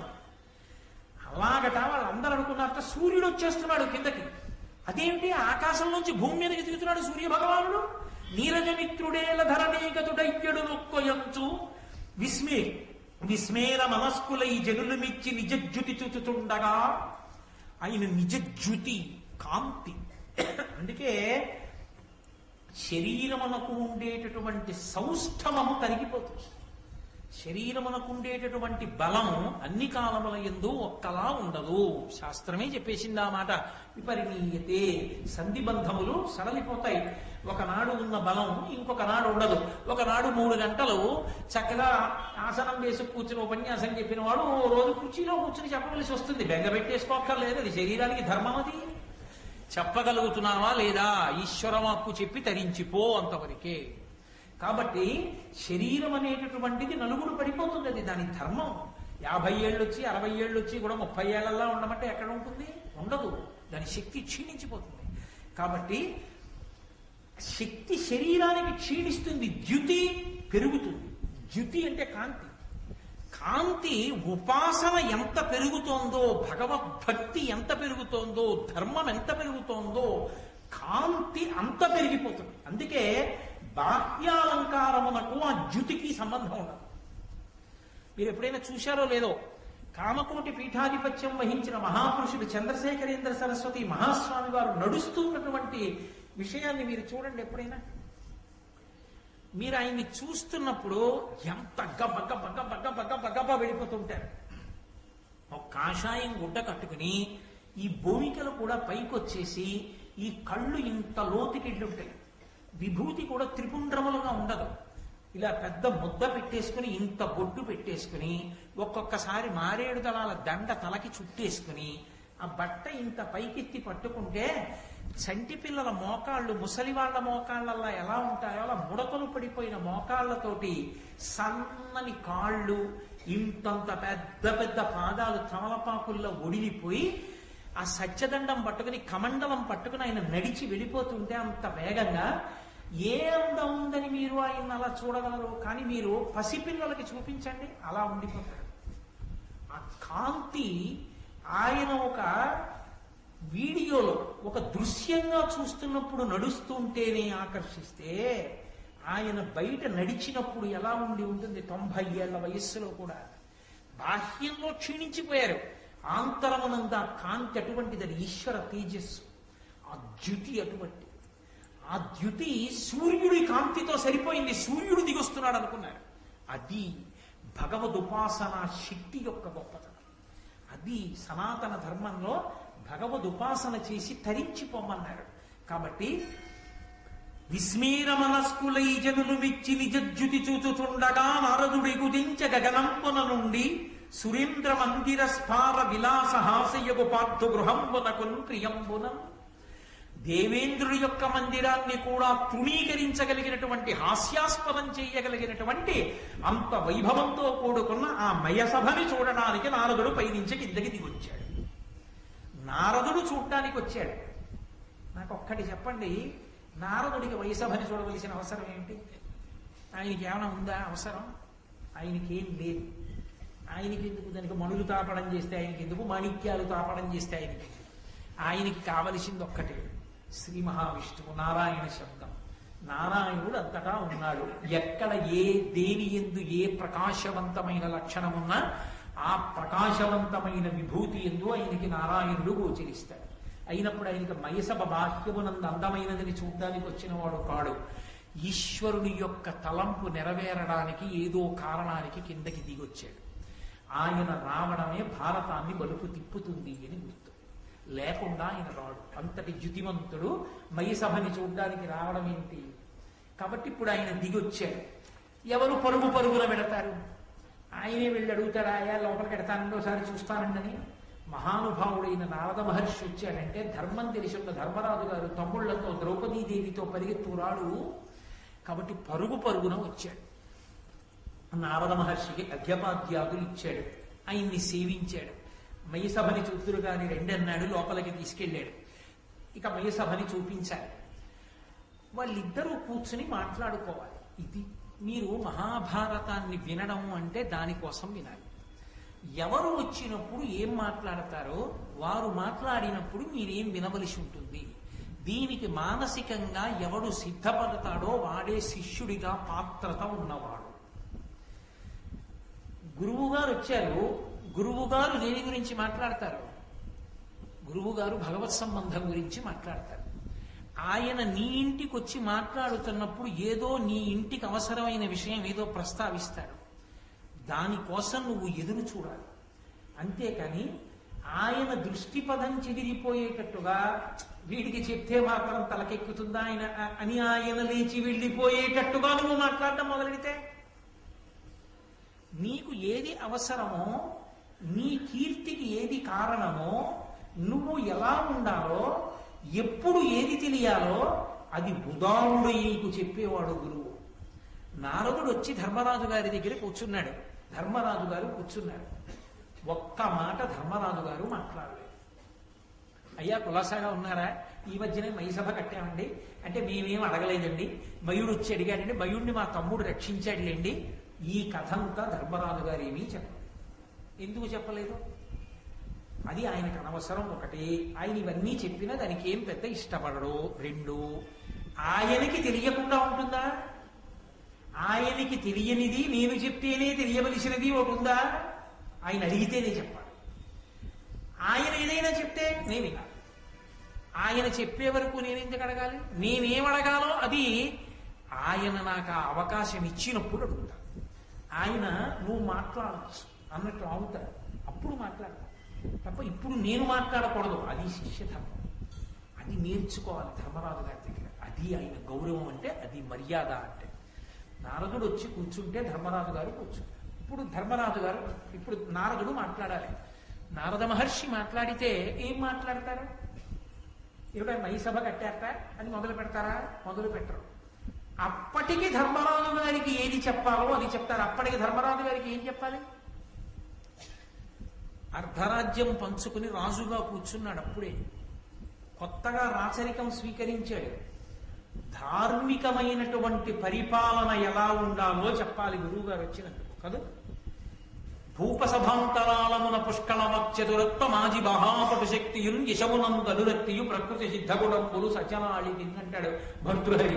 ఎప్పుడు ఎక్కడ ఏది మాట్లాడాలో అది మాట్లాడాలి. అంతేకాని ఒక చోటుకి వెళ్ళి అక్కర్లేని ఇంకొక విషయం మాట్లాడకూడదు.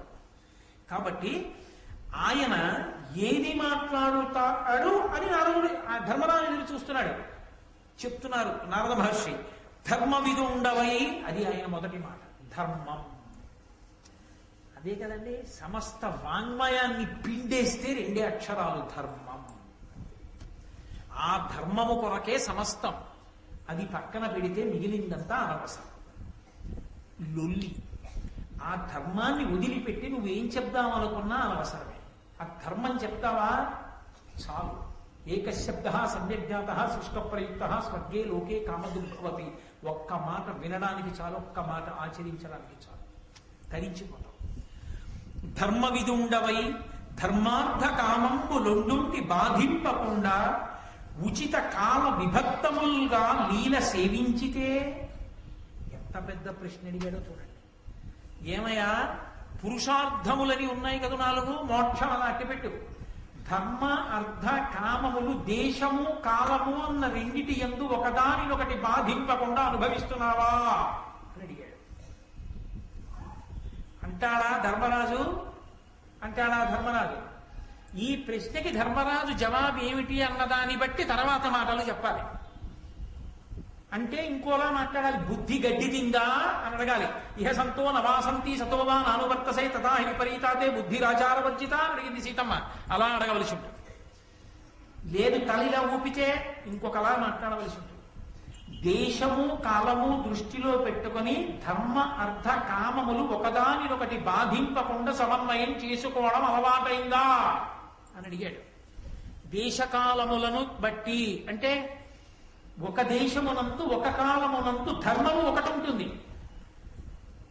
ఒక దేశమునందు ఒక కాలమునందు ధర్మము ఒకటి ఉంటుంది. ఇంకొకప్పుడు ఇంకొకటి ఉంటుంది.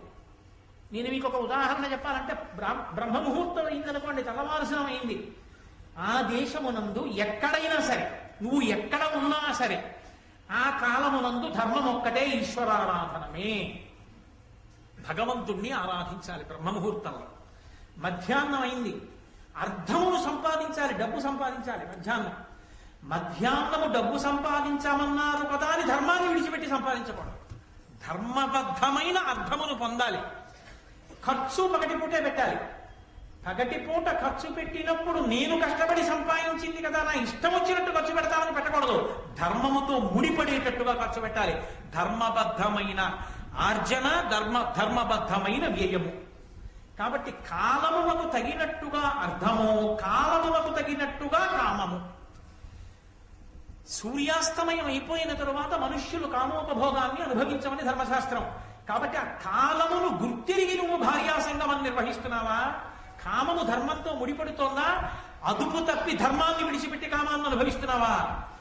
కామం అప్పుడు అనుభవించిన ధర్మబద్ధము, అర్థం ఆర్జించిన ధర్మబద్ధము. ధర్మముతో ముడి విడిచిపెట్టకుండా దేశకాలములు ఎందు ముడి వేస్తున్నావా? దీని ముడి విప్పేసి దేని మానాన దాన్ని అనుభవించడం, ఆర్జించడం మొదలు పెట్టావా? ఆ కలుపుకోవడం నీకు అర్థం అవుతోందా ధర్మరాజా? అలా పాటిస్తున్నావా? అలా పాటిస్తే ధర్మమనందున్నావు. అప్పుడు ధర్మరాజు ఆ ధర్మం పాటించగలుగుతున్నావా? అందులో నీకేం చీకాకు లేదుగా, నీకెక్కడ అయోమయం లేదుగా. ఉందనుకోండి, నిస్సందేహంగా అడగాలి, గురువుగారు ఇక్కడే పెద్ద చిక్కొచ్చింది, ఇక్కడ ఎలా సమన్వయం చేయమంటారు అర్థాన్ని ధర్మాన్ని అడగాలి అన్నాడు ధర్మరాజు. అంటే దేశమునందు కాలమునందు ధర్మ అర్థ కామములను ఒకదానితో ఒకటి ఎలా ముడివేసి అనుభవించాలో అలాగే అనుభవిస్తున్నాను. అదే మోక్షమునకు హేతు. మోక్షమునకు హేతు ఇంకొకటి ఉండదు. అన్నం వండుకోవడానికి ఏం చెయ్యాలి? ఎవరైనా ఒకటే చెయ్యాలి. ఇవాల్టి రోజుల్ని బట్టి నేను చెప్పేది, కుక్కర్లో బియ్యం పోసి నీళ్లు పోసి మూత పెట్టి గ్యాస్కెట్ పెట్టి పైన వెయిట్ పెట్టి స్టవ్ వెలిగించి దాని మీద పెట్టాలి కదా. అన్నం ఎప్పుడు ఉడికిందో కుక్కరే చెప్తుంది, కూతేస్తుంది. మోక్షం రావడానికి ఎవరైనా ఏం చేయాలంటే అదే చెయ్యాలి. దేశము కాలము ఈ రెండిటి యందు ధర్మ అర్థ కామములను ఎలా ధర్మానికి ముడివేసి అనుభవించాలో అలా అర్థకామములను అనుభవించి ఏం చేస్తే మోక్షము చేకూరుతుంది. అంతేగాని మోక్షానికి కొత్తగా ఏమీ ఉండదు. అగ్ని మీద అన్నం పచనమైపోయిందని కుక్కర కోత పూసినట్టు నీకు జ్ఞానం ఆవిర్భవించిందని ఈశ్వరుడు అనుగ్రహిస్తాడు. నువ్వు శరీరం కాదు ఆత్మ అని ఎరుకలోకి వస్తుందనే మోక్షం. కాబట్టి అది నీకు వచ్చిందా ధర్మరాజా అని అడిగాడు. అడిగి సారమతి చేసి మానస శరీర రుజాములకు సతతంబు ప్రతీకారములు చేయుచుండుదే యారగా వృద్ధోపసేవ ఔషధ సేవన్. ఎంత అద్భుతమైనటువంటి ప్రశ్న అండి. ఏమయ్యా, రుజావళులు అని ఉంటాయి, అనారోగ్యముల యొక్క గుంపులు, వరుసలు. ఆవళి అంటే వరుస, దీపావళి అంటే దీపముల వరుస అని వరుస. అవి ఏమిటంటే ఇలా వచ్చి అమ్మయ్య ఇక్కడతో పోయిందండి, ఇక నాకు జీవితంలో ఏమీ రాదనడానికి ఏమి ఉండదు. అక్కడకో మంది వేసుకున్నావు, అది తగ్గింది, ఇంకోటి ఉంది వెనకాల, అది వస్తుంది. ఇప్పుడు దానికి ఒకటి ఉంటుంది. కొలెస్ట్రాల్ ఎక్కువైంది, దానికి ఒకటి ఉంటుంది. మోకాళ్ళ నొప్పి వచ్చింది, దానికి ఒకటి ఉంటుంది. షుగర్ వచ్చింది, దానికి ఒకటి ఉంటుంది. బీపీ వస్తే దానికి ఒకటి ఉంటుంది. ఒక్కొక్కటి వస్తుంది, రుజావళులు వస్తుంటాయి. అలా భయపడిపోయి హడిలిపోకుండా ఉండాలి. అందుకని ఈ శరీరమునకు రోగములు వస్తాయన్న విషయంలో నీకు ముందు అసలు నమ్మకం ఉందా? ఏదో ఒకటి వచ్చేటప్పటికి నా కర్మండి అని మృత్పిండల్లా నేల మీద పడిపోతున్నావా? మట్టి ముద్ద నేల మీద పడిపోయింది అనుకోండి, వాడికి ఏదో ఒకటి వచ్చింది, రాకుండా ఉంటుందా? దిక్కుమాల శరీరం అన్న తర్వాత నింద లేకుండా బుద్ధి ఎలా పోతుంది? ఏదో కారణం రాయాలా డెత్ సర్టిఫికెట్లో? ఏదో ఒకటి ఆగిపోవాలా? అది ఏదో ఒకటి వస్తుంది, ఆ శరీరానికి వస్తుంది. వస్తే ఆపేస్తావా? పని చెయ్యగలిగినంత కాలం ఈశ్వర సేవ చెయ్యవలసిందే, ఉపయోగించుకోవలసిందే ఉన్న పనిముట్లన్నింటినీ. కాబట్టి శరీరం అన్న తర్వాత రుజావులు వస్తాయి, అనారోగ్యాలు వస్తాయి. దానికి ఔషధిని సేవిస్తున్నావా? ఏమంటే అలాగోపోతుంది కదండి, దిక్కుమాల శరీరం ఎందుకు వచ్చిన మందులండి అని వైరాగ్యం చెప్పకూడదు. శరీరము ధర్మమునకు సాధనము, ఇది లేకుండా నువ్వు ధర్మం చేయదు. అది బాగా పట్టుకోవాలి. ఇది పడిపోయిందనుకోండి ఇక ధర్మం లేదు. ధర్మం చేయడానికి ఇది సాధనం, పనిముట్టు. ఇది ఉంటే కదా స్నానం, ఇది ఉంటే కదా సంధ్యావందనం, ఇది ఉంటే కదా ప్రవచనం. ఇది పడిపోతే ఏం చేస్తావు? మళ్ళీ వస్తుందని ఏమి నమ్మకం. అందుకని దీన్ని నిలబెట్టే ప్రయత్నం చెయ్యాలి. ఎప్పుడు జ్ఞానం వచ్చేవారు. ఆ తర్వాత ప్రారంభంగా శరీరాన్ని చూడడం వేరు. నటించకూడదు జ్ఞానివైనట్టు. తనంత తాను జ్ఞానివి కావాలి ఈశ్వర కృపతో. అప్పటి వరకు పరిశ్రమ. శరీరము వ్యాధిగ్రస్తమైంది, భయపడకు. ఔషధిని ఇవ్వడానికి ఈశ్వరుడే ఈ భూమి మీద తిరుగుతున్నాడు వైద్యుడి రూపంలో. ప్రథమో దైవ్యోభిషకు అంది యజుర్వేదం. పరమశివుడే వైద్యుడి రూపంలో తిరుగుతున్నాడు. నీ ఊళ్ళో అన్నీ నీకు తెలుసు, నీలో ఉన్నది నీకు తెలియదు, ఆయనకి తెలుసు. ఆయన చూసి ఏమీ బెంగపెట్టుకోకండి, ఇదో మాత్రం వేసుకోండి, రోజు చక్కగా ఉంటారన్నాడు. కాబట్టి ఈశ్వరుడే నీ పాపాన్ని అనుభవించజేయడానికి రోగం పెట్టాడు. ఇప్పుడు భక్తిగా ఉన్నావు కాబట్టి ఆయన రూపంలో ఆయనకి కనిపెట్టేటటువంటి శక్తినిచ్చి విరగ్గొట్టడానికి ఔషధినిచ్చాడు. పాపాన్ని దానికి ఖర్చు పెట్టిన డబ్బులో పోగొట్టాడు. కాబట్టి శరీరమునకు వచ్చేటటువంటి రుగ్మతలకు లొంగిపోకుండా ఔషధములను సేవిస్తూ తగ్గించుకుంటున్నావా? శరీరమును నిలబెట్టుకోవాలి, ఇది ధర్మమునకు సాధనమన్న పూనికతో ఉన్నావా? రెండవది ఒకటి ఉంది, అది దీనికన్నా శక్తివంతం. అది మనస్సు. ఇది ఎంత బలంగా ఉండనివ్వండి, ఎంత ఆరోగ్యంగా ఉండనివ్వండి, ఒక్కొక్కడికి మనసుకి పిరిగితం. పిడరాయిలా ఉన్నాడు కానీ ఏమంటే గుళ్ళోకి వెళ్ళొద్దాం వస్తారా వైకుంఠ ఏకాదశి, ఏమో ఏమైనా తనువు పడిపోతే లేని పని కూడా ఎందుకు వచ్చింది ఇద్దరు అంటాడు. మనసు పిరికిది, ఆయన ఎక్కడికి వెళ్ళడు, దేనికి పనికిరాడు. ఎందుచేత అంటే మనసు వైక్లభ్యాన్ని పొందింది, మనసు బలహీన పడిపోయింది, దానికి జవం లేదు. శారీరకంగా బలం బాగా ఉడిగిపోయిన వాడు కూడా మనసు జవమున్నవాడైతే, మనసు బలం ఉన్నవాడైతే సమాజమునకు తన ఉద్ధరణకు తాను పనికొస్తాడు. బాగా జ్ఞాపకం పెట్టుకోండి మాట.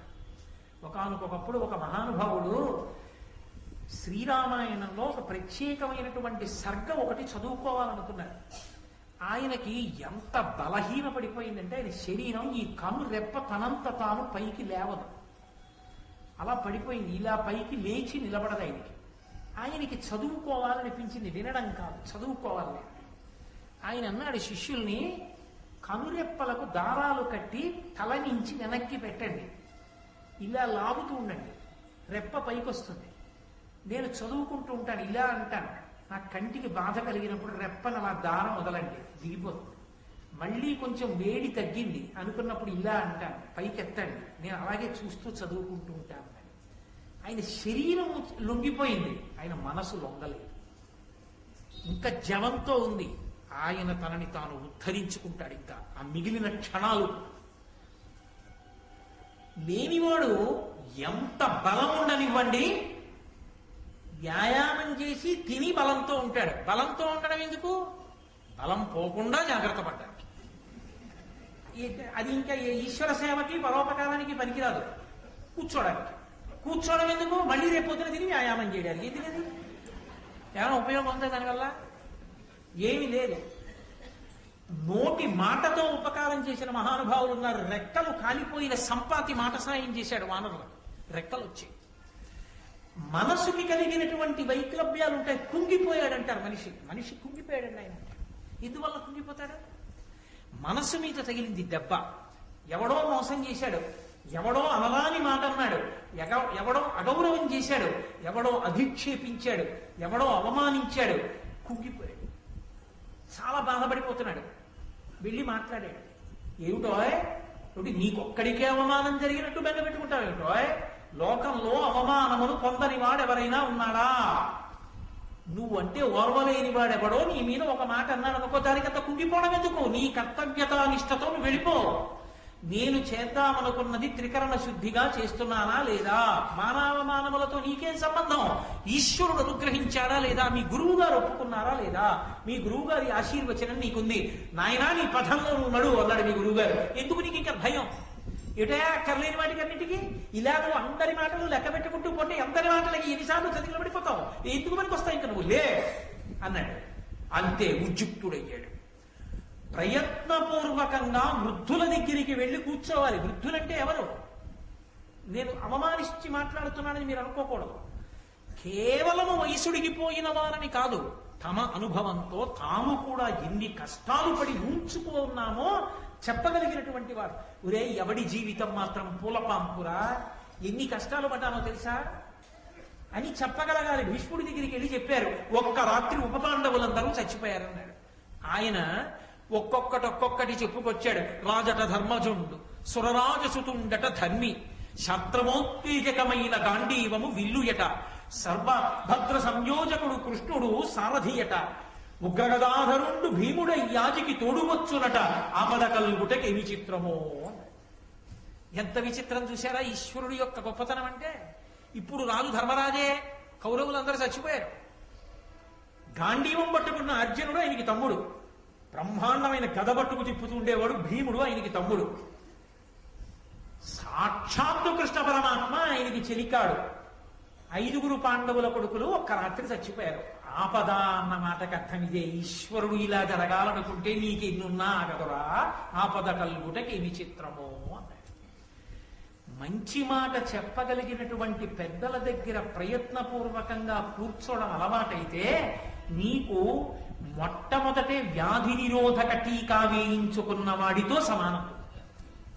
ఎందుకని? పోలియో వచ్చాక పోలియోకి వైద్యం చేయించుకుంటే ఓ కాలు చచ్చుబడిపోతుంది. పోలియో రాకముందు పోలియో క్రిమిని శరీరంలోకి ఎక్కిస్తారు. పోలియో వ్యాధిని ఇవ్వగలిగిన క్రిమిని ఎక్కిస్తారు శరీరంలోకి. కదా డాక్టర్? ఎందుకు ఎక్కిస్తారు అంటే రక్త కణాలకి అలవాటు అవ్వాలి. పోలియో క్రిములు లోపలికి వస్తే యుద్ధం ఎలా చెయ్యాలో అవి యుద్ధం వాటికి తెలియదుగా. మొదట కొద్ది శత్రువు వచ్చాడు, ఇవన్నీ కలిపి పోరాటం చేశాయి. ఈ పోరాటంలో జ్వరం వస్తుంది, పిల్లాడికి జ్వరం వస్తుంది. మరి పిల్లాడికి జ్వరం వస్తుందని పోలియోటి చుక్క వేయించకపోతే రేపు పొద్దున కాళ్ళు చచ్చిపడిపోతాయి, వాడు బేగుతాడు. ఇప్పుడు జ్వరం వచ్చింది, కానీ వాడికి పోలియో క్రిములను ఎదుర్కోవడం వచ్చేసింది కాబట్టి రేపు ఎప్పుడైనా వాడిలోకి పోలియో వ్యాధిని కల్పించగలిగినటువంటి సూక్ష్మాంగ జీవులు వెళ్ళిపోయినా వాడికి ఇక పోలియో రాదు. పోలియో వస్తుందేమోనని టీకా వేయించుకున్నట్టు ప్రయత్నపూర్వకంగా పెద్దల దగ్గరికి వెళ్ళి కూర్చుని వాళ్ళ మాటలు వినడం నేర్చుకుంటే జీవితం అంటే ఎలా ఉంటుందో, ఉత్థాన పతనములు ఎలా ఉంటాయో, ఎలా నిగ్గుకు రావాలో, ధర్మాన్ని ఎలా పట్టుకోవాలో, భగవంతుని యందు భక్తి ఎందుకు చెడకూడదో, మనుష్య జీవితం అంటే ఎలా ఉంటుందో ఆ మాటలు మనసులో బాగా నిలబడితే ప్రతిదానికి తత్తరపడిపోయి అటు ఇటు అయిపోయి కదిలిపోయి అశాంతికి గురైపోయి 10 మందిని అశాంతి పెట్టడు. తాను స్థిరంగా నిలబడి శాంతిగా ఉంటాడు, 10 మందిని శాంతి యందు నిలబెడతాడు. ఇంకంతకన్నా ఏం కావాలో ఈ ధర్మరాజా? అందుకని ఈ రెండిటికి వైద్యం ఎప్పుడూ చేయించుకుంటున్నావా? శరీరానికి వైద్యం ఔషధంతో చేయించుకుంటున్నావా? మనసుకి కలిగేటటువంటి రుగ్మతను పోగొట్టుకోవడానికి ప్రయత్నపూర్వకంగా పెద్దలను ఆశ్రయించి కూర్చుని వింటున్నావా? నారదుడు చెప్తుంటే వినడంలోనే అర్థం పట్ల ధర్మరాజుకి అలవాటు ఉందని. కాబట్టి ఏమీ పని లేక రిటైర్మెంట్ అంతా అయిపోయిన తర్వాత బాగా సీనియర్ సిటిజన్లకి 1% ఇంట్రెస్ట్ ఎక్కడ ఎక్కువ ఇస్తారో అందులో డిపాజిట్లన్నీ వేసేసిన తర్వాత ప్రవచనం విని ఏం ఆచరిస్తావు? అప్పుడు కాదు ప్రవచనం. నువ్వు కార్యరంగంలో ఉండగా వైక్లభ్యాలకి గురైపోకుండా ఉద్ధానపతనముల యందు ఊంచుకుని నిలబడి కర్తవ్యతానిష్టతో నిలబడడానికి కావలసినటువంటి అధ్యవసాయముతో కూడిన బుద్ధిని ప్రకాశింపచేసుకోవడానికి పెద్దలను ఆశ్రయించి మంచి మాటలు వినాలి. లేనినాడు ఎక్కడి నుంచి వస్తుంది ఆ బుద్ధి రమ్మంటే?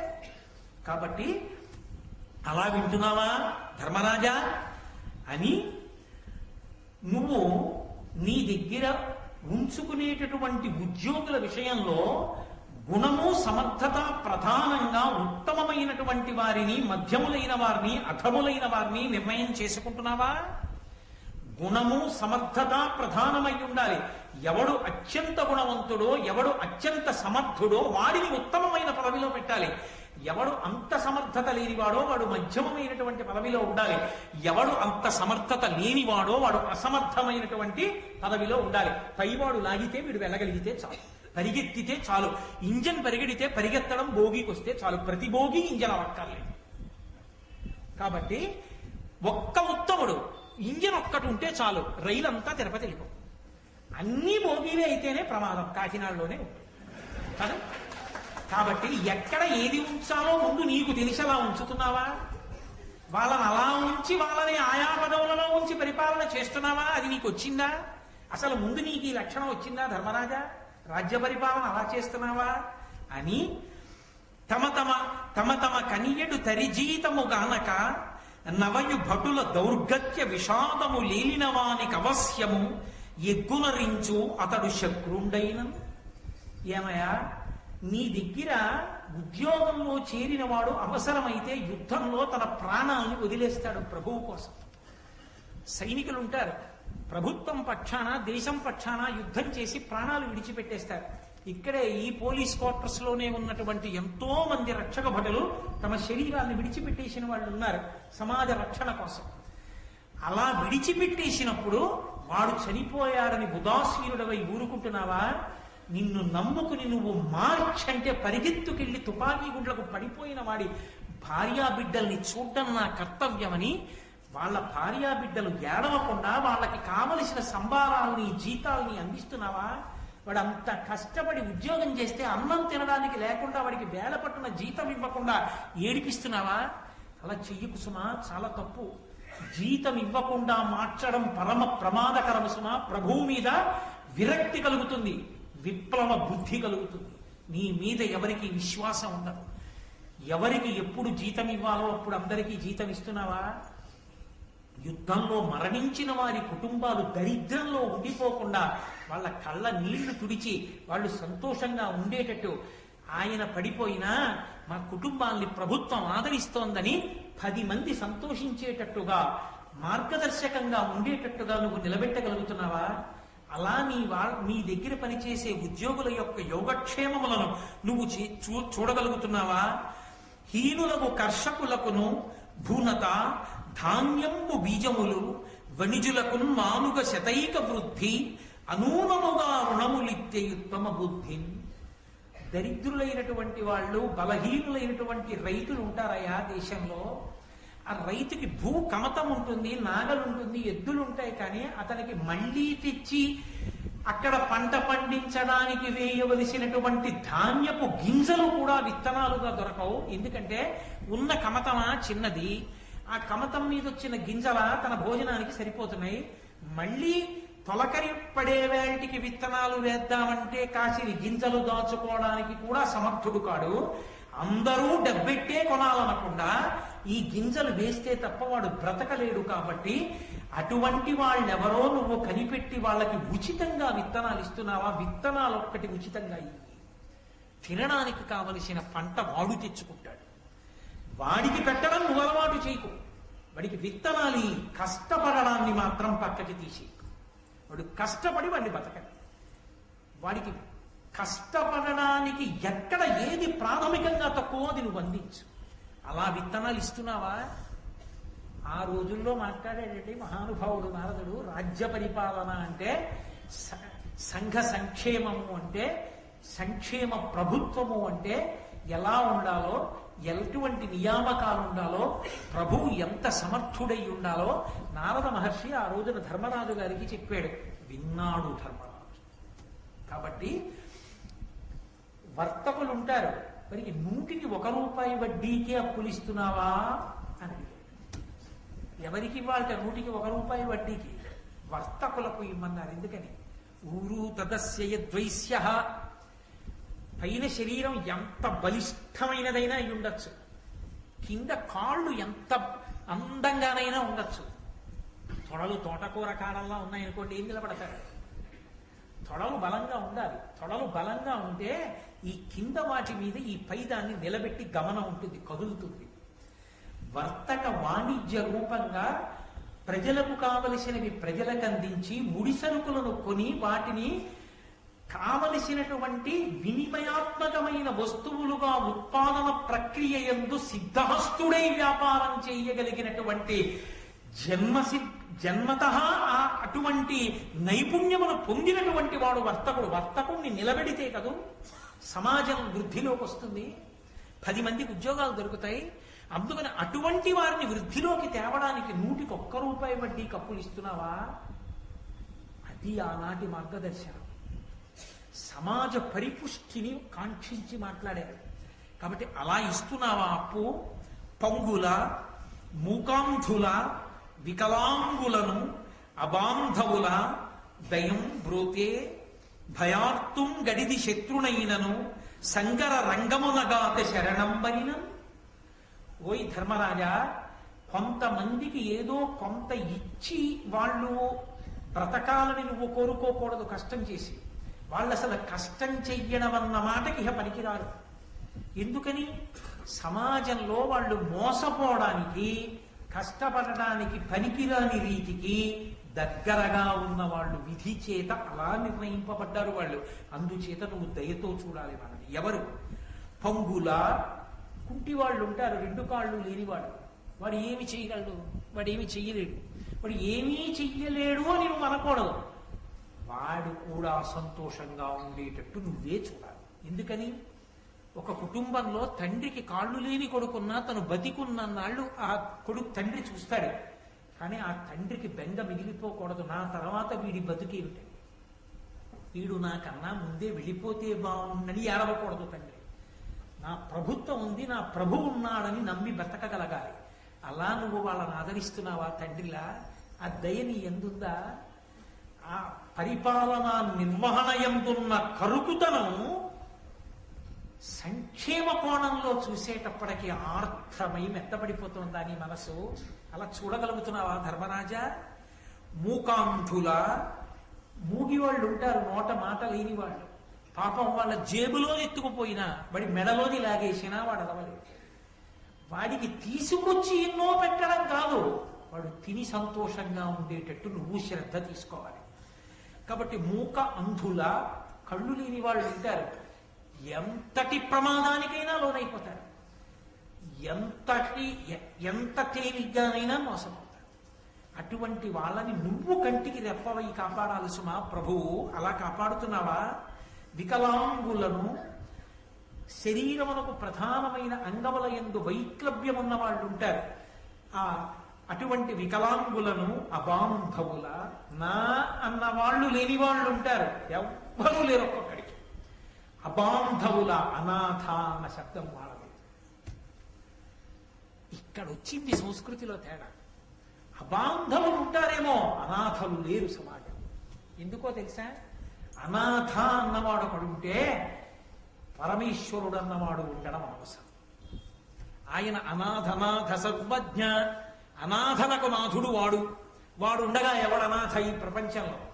ఎవ్వడూ అనాథ కాడు, అందరికీ వాడున్నాడు. వాడు ఉన్నప్పుడు అందరూ సనాథులు, ఎవ్వరూ అనాథ కాదు. అనాథ అన్న మాటే లేదు. అనాథ అన్న మాట వర్తిస్తే పరమేశ్వరుడికి ఒక్కడికే వర్తిస్తుందేమో అన్నాడు ఒక గడుసుకని. ఆయనకి తల్లి లేడు, తండ్రి లేడుగా, అందుకని ఆయన్ని చూడడానికి ఇంకోళ్ళు లేడు కాబట్టి ఆయనే అనాథేమో అని ఆయనే నాలుగు కలుచుకుని అన్నాడు. కాదు కాదు, ఆయన్ని చూడడానికి అమ్మవారు ఉంది, అమ్మవారిని చూడడానికి ఆయన ఉన్నాడు. కాబట్టి అసలు ఈ లోకంలో అనాథ అన్న మాట అన్వయం అయ్యేవాడు ఎవడూ లేడు. ఆ మాట ఎందుకు వచ్చిందో అర్థం కాలేదన్నాడు. అంటే ఎవడో పనికి మాలిన వాడైతే ఆ మాట పెట్టాలి, బుద్ధున్న వాడెవడో ఆ మాట వాడకూడదని దాని అర్థం. అబాంధవులు ఉంటారు తప్ప అనాథలు ఉండరు. నువ్వు అనాథలేట్రా మాటే లేదంటే నువ్వు అవతల వాడికి ఉత్సాహం వస్తుంది. ఇక్కడ అనాథలు ఉంటారంటే లోపల ఉన్న వాళ్ళు ఎంత సిగ్గు చెందుతారు. అనాథలే, అబాంధవులు అంటే బంధువులు లేని వాళ్ళు. వాడి దురదృష్టం. వాడికి తండ్రి వెళ్ళిపోయాడు, తల్లి వెళ్ళిపోయింది, తోడబుట్టిన వాళ్ళు అన్నవాళ్ళు లేరు. వాడికి ఆయన మా దేహబంధువు అంటే చెప్పేవాడు ఎవరు లేడు. కాబట్టి నేనున్నానని చూడ్డానికి తండ్రిలా ప్రభువు ఉన్నాడు. ప్రభువే తండ్రిలా ఉంటే అందరూ తన వాళ్ళే. అందుకని వాళ్ళని చూస్తున్నావా? అది భారత భాష. దీనికి ఎప్పుడు మనం దూరం అయ్యామో అప్పుడు పాశ్చాత్య సంస్కృతికి దగ్గరయ్యాం. ఎక్కడ దగ్గరయ్యామో అక్కడ అహంకారాలు వచ్చాయి. మిగిలిన మాటలు నాకు. కాబట్టి పంగుల మూకాంధుల వికలాంగులను అబాంధవుల దయం బ్రోతే. పరిపాలన యందు ఇలా వేలు చూపించవలసిన చోట చూపించి కఠినంగా ఉండవలసిన నువ్వు ఇటువంటి వాళ్ళని చూసేటప్పటికి మాత్రం దయతో తడిసి ముద్దయిపోయిన బట్టలా అయిపోతున్నావా? దయతో చూస్తున్నావా? భయార్తుం గడిది శత్రునైనను సంగర రంగమునగాత శరణంబనినన్. ఎంతటి భయంకరమైన శత్రువైనా, నువ్వు ఎంతో కాలం నుంచి వీడు దొరికితే బాగుందని ఎదురు చూస్తున్న శత్రువైనా సరే ఉన్నాయా అన్న మాటకు అర్థమేంటి? అలా జాగ్రత్తగా అలవాటు చేసుకుంటున్నావా? నిన్ను నువ్వు పరిశీలించుకుంటున్నావా? దీనికి దూరంగా జరిగిపోతే ఎవరికో ప్రమాదం అనుకోకు, ప్రభువుగా ఉండడానికి యోగ్యత నువ్వు కోల్పోతున్నావు. అందుకని నిన్ను నువ్వు పరాకుగా పరిశీలించుకుంటున్నావా ధర్మరాజా? ఇన్ని అద్భుతమైన విషయాలు అడిగాడు మహానుభావుడు. అబ్బో ఎదర మాట్లాడతాడు, ఏమి అద్భుతమైన విషయాలు మాట్లాడతాడో నారద మహర్షి. ఆయన మాట్లాడిన తర్వాత అసలు నారద మహర్షి వచ్చిన ప్రధాన ప్రయోజనం ఎక్కడో, భారత కథ ఎక్కడ పెద్ద మలుపు తిరిగిపోయిందో రేపు సాయంకాలం 6:30 ఆవిష్కరించే ప్రయత్నం చేస్తాను కృష్ణ భగవానుడి అనుగ్రహంతో. మంగళాశాసన పరై పదాచార్య పురోగమై సర్వైశ్య పూర్వైరాచార్యై సత్కృతాయాస్తు మంగళం.